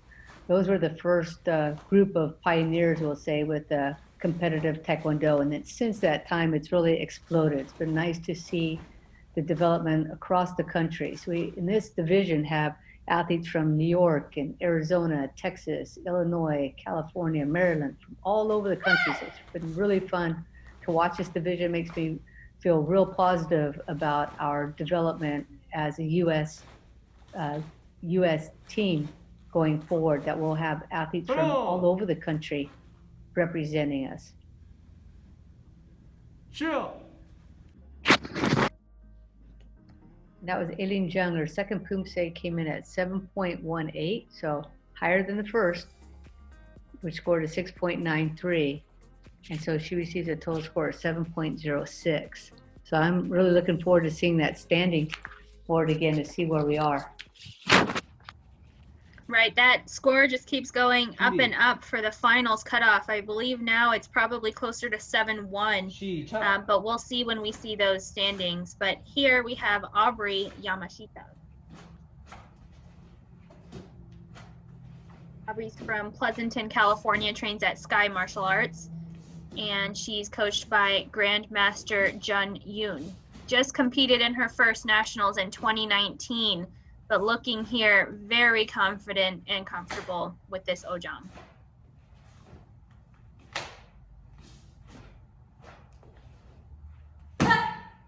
Hold on. Nice, strong, solid performance. So I imagine she'll score at about the same, right? About 6.9, where we have seen a lot of the first scores come up.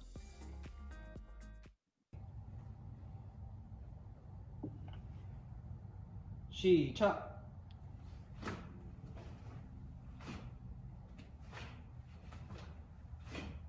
She doesn't have quite the same explosion on the front kicks. Like, it doesn't come up as fast as some of the other girls, but it's a really nice, pleasant front kick.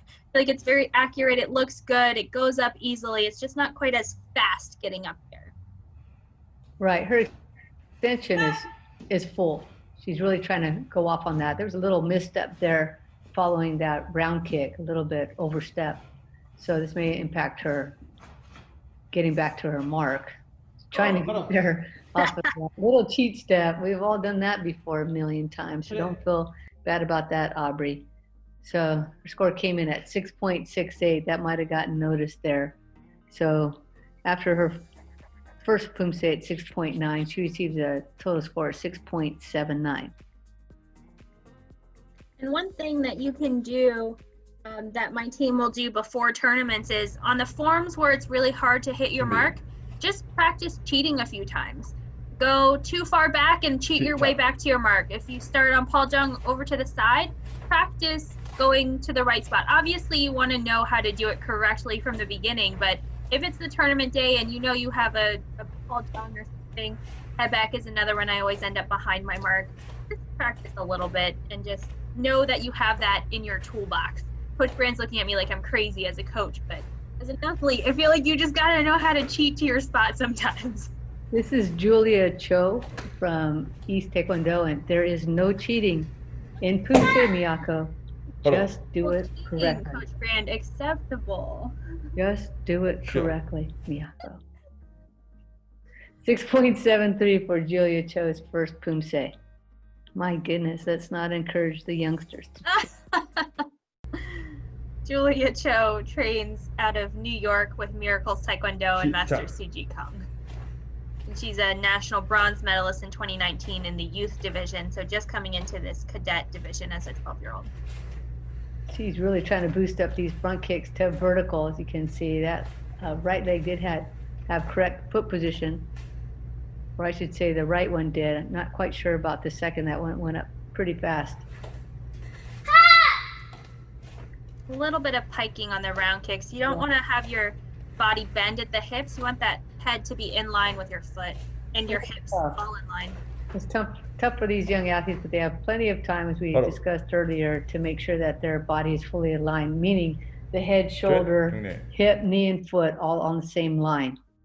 So she receives a 6.83 for that second Poomsae. So a higher score than the first one, which came in at 6.73. So she ends up with a 6.78, and boy, this is going to be something. I'm telling you, this is a tight race. So here are our standings. We're going for the top 8. So you're going to need to beat a 7.08 if you're still about to go up. We have 33 athletes in this division, and our first place athlete is still Juliana Candelaria from Apex Martial Arts. This is Elizabeth Minji Kim, and she trains at iTiger Martial Arts with Master Boyan Kim.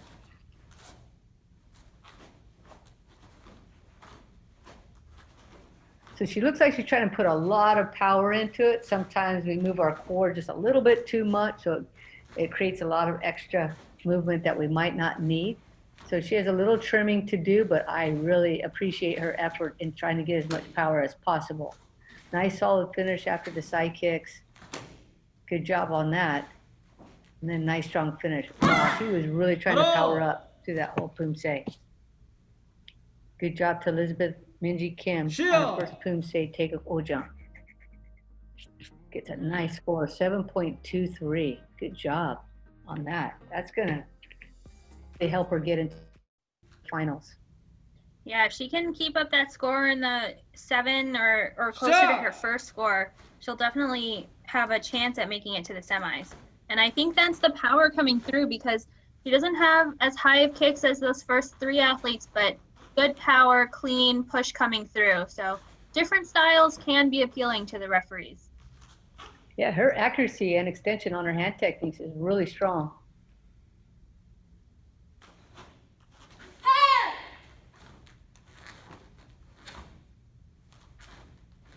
Really conscious of finishing everything at the same time, giving herself a moment, and then connecting to the next step. 바로! Nice aggressive style for Elizabeth Kim. So following her first Poomsae score of 7.23, she receives a 7.2. Not bad at all. Looks like she might have boosted herself into the finals. Am I right, Miyako? At least so far. Right. So I think that puts her into 4th place. 4th place for now, but we still have about 8 athletes more to go. But we've seen a lot of scores in the 7 or lower, so 7.22 right now is looking good. This is Prisha Sharmali. And I remember her strong performance in the preliminary round. So I'm expecting another solid performance here. Nice high front kick technique. Right. Also a member of that Miracles team, coached by Master Suji Kang out of Korea, and they live in New Jersey. There's a few accuracy bumps here with some of the landings on the stances and then transitioning from one side to the other, heel popping up just a bit. But we'll see if the judges pick that up. And that was a kind of interesting final step. They're a little bit off to the right corner to try to finish up on a mark. And 7.1, so it didn't seem to factor in the score too much. I'm telling you, Coach Brand, sometimes you just gotta hit your mark. And it's even better when you don't have to cheat to get there. Just have really solid stances that are consistent throughout, which will just naturally get you to where you started. Agreed. We all strive to be perfect. And you can do it. You just got to practice enough times, and it can be done without cheating. Well, for this one, like we mentioned before, she'll have plenty of time to work through all the little bugs on this Poomsae. Nice high reach there on that round kick, and wow, nice front kick here. And good extension on the back leg front stance as well.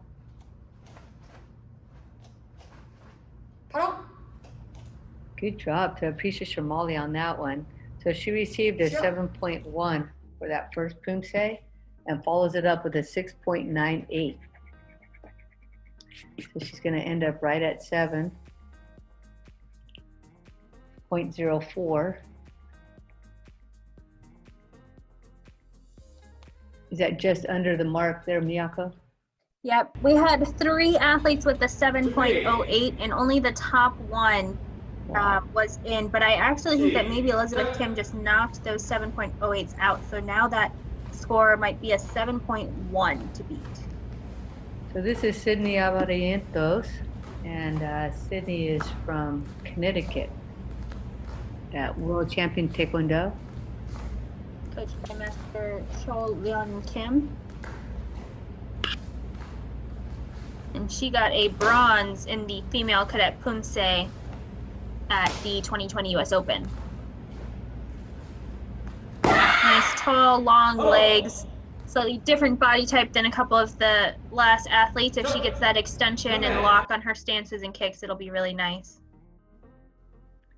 And 6.93, so really hoping at home, I'm sure you're watching yourself here, Sydney, really hoping with you that your score gets powered up here on the second Poomsae Tiger Geek Jump.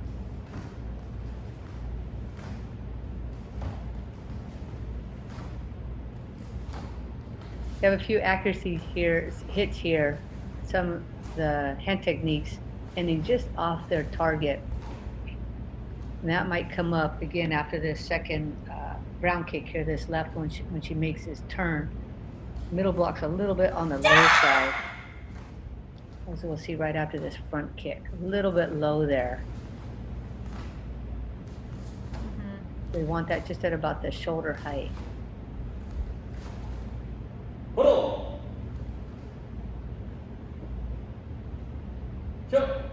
So at a 6.93 for the first Poomsae and a 7.1.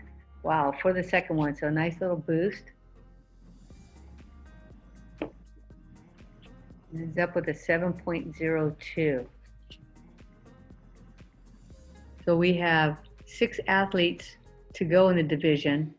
Next one being Yuna Peyton Kim from Dewangale and coached by Master Sanjay Lee.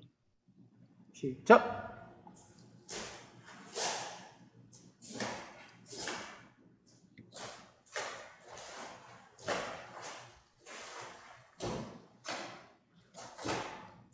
Yuna is also just 11 years old, so turning 12 this year, aging into the cadet division, and she was a silver medal on the cadet team at the Grand Slam.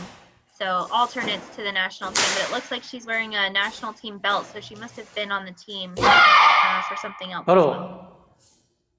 Yeah, sometimes it's hard to tell by the uniform, but definitely the belt will tell you who's been on the team.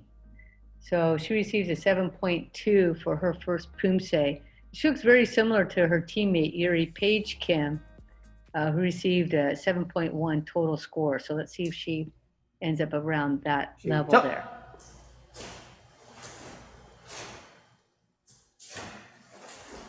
Right, they might be sisters. They're both from Clovis, California, and train at the same school. So Yuri got a 7.1, which I think is the cutoff right now to final. So if they are sisters, we'll see if Yuna can knock her sister out and take her spot in that top 8. That's pretty funny. Well, she has nice high reach on those kicks. And she has a very similar pace as she's moving through it, trying to go for that smooth, kind of clean look as she goes through the Poomsae. Well, it's going to be close. Sure. So she received a 7.2 for the first one and a 7.15 for the second Poomsae. So she ends up with a combined score of 7.18. She might have just knocked out her sister, Right. her older sister. So Yuri had a 7.1, and now her sister has 7.18. On the screen now is Abby Chu from Team Champions Bayside in New York, coached by Master Sanjay Lee. She has a teammate in this division as well. This, I believe, her coach is Master Andrew O out of New York. Oh, okay, that makes sense. So her teammate there being Alyssa Shim, coached also by Master O.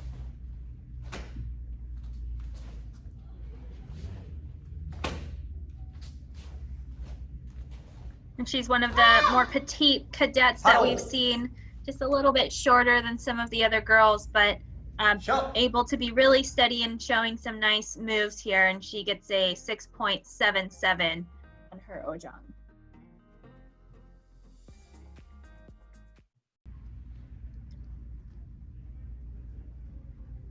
Stop. Well, she may not have developed a ton of power yet, but she has great flexibility, and there are tons of kicks here. So we'll see if she can get a slightly higher score from that presentation bump from these kicks.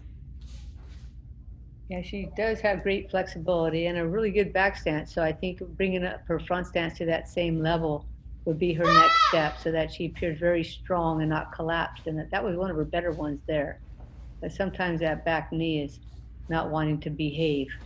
Maybe a little work there. 바로. 차렷. So 경례. this is Abby Chu from Team Champions Bayside, receiving a 6.97, following I think a 6.77 for her first Poomsae. So yeah, coming in at 6.87. Yeah, so able to bump up her score there by having some really nice kicks coming through on that second form. 준비. And this is our 30th competitor, Miyako, out of 33. Ooh, we're so close. Number 30 is 시작. Lauren Matsuda from Team M in California, coached by On Kui and Win. got a bronze medal at that Grand Slam finals back in January in Cadet Female Team. There's some details which we can't quite see where they're standing because of the recording field being a little bit higher up. So we'll have to wait for the judges to determine that. That first line was a little difficult to see where they were landing just because of the angle. Paro. Right, and I do believe that the rule said you could rotate the camera side to side by about 30 degrees, so that's really helping her stay in frame, but it does make it a little bit harder.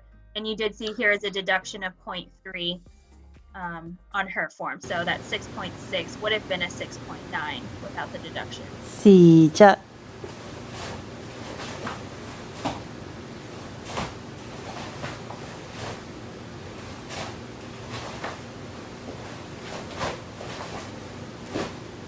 And that's a shame because you see that she's in a pretty tight space and probably trying to utilize every tiny inch, right?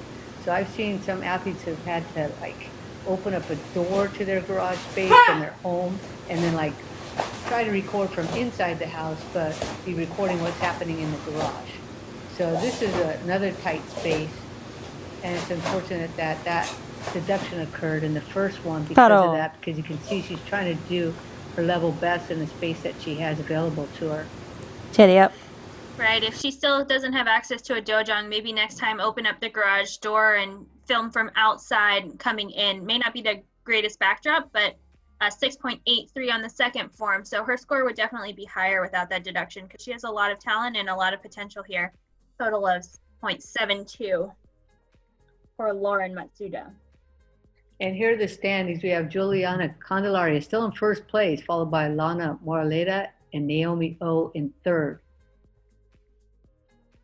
So did you catch that cutoff, Miyako, for the 8th spot? Yeah, it was 7.11. So we have a 7.11 and a 7.12 in spots 7 and 8 with just 3 more athletes to go.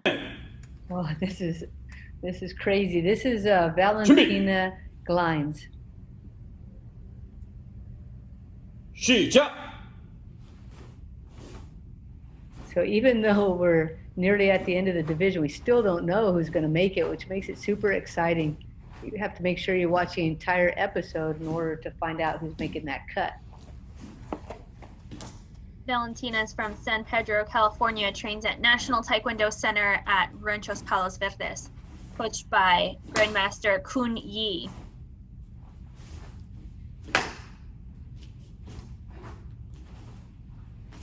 Also just recently aging up into this division. She has medaled before in the youth division, both in sparring and in Poomsae.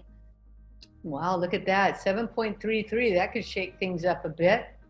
Oh my goodness. That's wonderful. That score is currently in 4th place. Wow. But as we know, the second form is always the question mark, and can they keep it for their overall score? Yeah, that second one's been a bit of a killer in this episode, trying to make sure that they're at the same level or getting higher scores, but really challenging for most of the athletes. That was just a monster score, 7.33 for Valentina Glines. She has a really great click and freeze after these kicks, which I think some athletes haven't quite figured out how to do yet, but at just 12 years old, she has a really nice finish on her Poomsae. So great job to her coach. Like you can take a picture at the end of every single move. So she gets a 7.2. Wow, that is a wonderful score at this point in the division action, and ends up with a 7.27. Where does that put her, Miyako? Let's see, that's 1, 2, 3, 4, 5. So she's 5th. Even if these next 2 athletes come in really high, she's guaranteed herself a spot to the finals. Well, good job to Valentina. And this is Ella Ward. 시작. And she's with Apex Martial Arts, coached by Master Gita Kwan.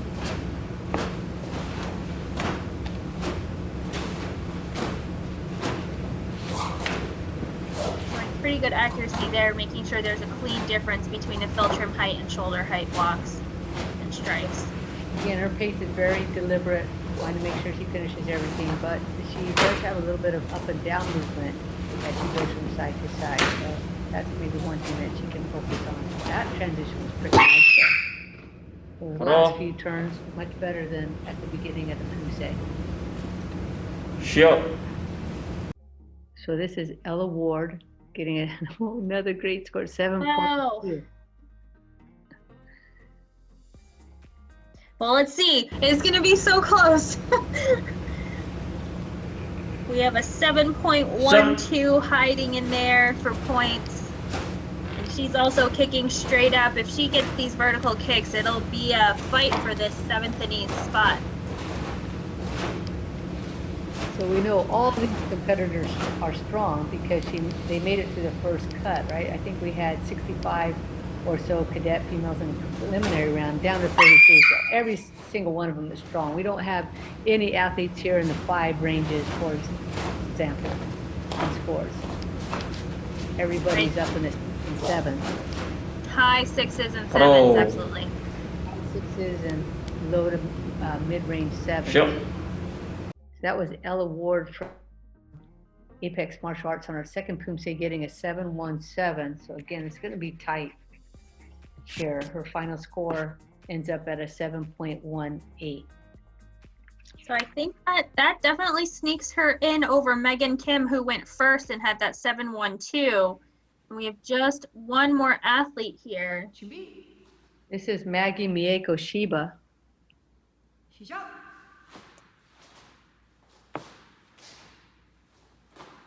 I remember her hair from the prelims. Yeah, I remember you really enjoying her style. You have to kick so high to get over it. It gives her a nice presence and some height too. If only we could all do that to get a little bit more inches. All right, so not the highest kicks here. A couple collapsing legs on transitions, but very clean overall. Good tempo and pace, and she seemed really in control. So let's see, our last athlete here gets a 7.17. That's right on the edge. I think the low score right now might be a 7.18. So it all comes down to this last Taeguk Yukjong. Well, it just shows that the referees did a really good job in the preliminary round to select these athletes because every single one of them is strong.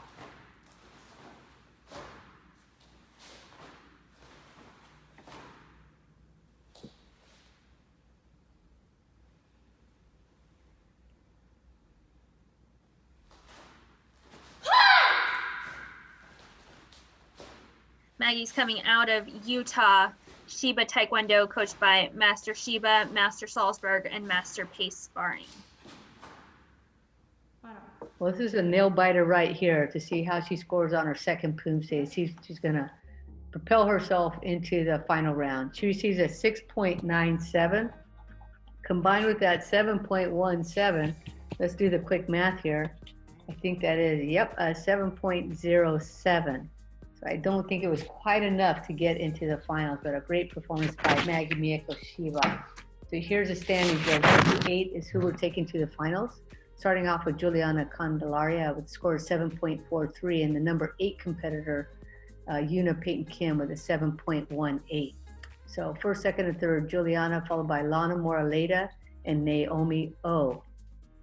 That was a fantastic, very exciting division to watch, and I hope everybody enjoyed it at home as much as Miyako and I did here with you tonight. So yeah, absolutely. Congratulations to just everyone in this division. It was so close to get into that cut into finals. Just really showed that you guys all worked really hard. So parents, coaches, athletes, good job to all of you. You should feel really proud with these performances. Yeah, look how close those scores are. 7.08, followed by 7.07, and to the 6s, a couple at 7.02, and then a couple, right, look at that range, 6.98 to 6.96, right on top of each other there. So everybody should be really proud of their performances here in the Cadet Female Black semifinal round.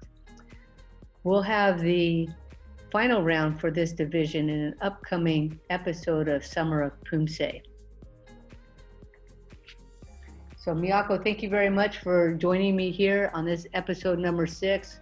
And thank you also, big thank you to the man with the magic there, Jose Villapando and Alyssa Allen from USAT putting this all together. And we're back after an amazing competition with the cadet female competitors, the green, the blue, the red, and of course, that massive division of very elite black belts. Sherm, very tight competition at this point. I'm just so impressed. Thoughts? Yeah. There were a couple people. I'm curious to see how the results play out, because there were a couple people I thought were going to probably shine a little brighter than they did. But that's it's back to, that's why we play the game, Jay. That's why we make them lace up and get out there and demonstrate, because it doesn't matter what you are on paper, it matters what you are in person. And so I'm grateful for the opportunity for these athletes to compete and test themselves against the very best. So at the end of the day, we win because these are American athletes and we are American coaches. And so yay for US Team USA. No, agreed. You're right. At the end of the day, we do win. And I love that you said that, because the one thing about this is that these guys get an opportunity, these girls get an opportunity to compete virtually, whether it be semis, whether it be finals, but they're just making themselves better for what? For a shot at that #1 ranking and that spot on the national team, and opportunity to win gold medal for themselves, their family, and of course their country.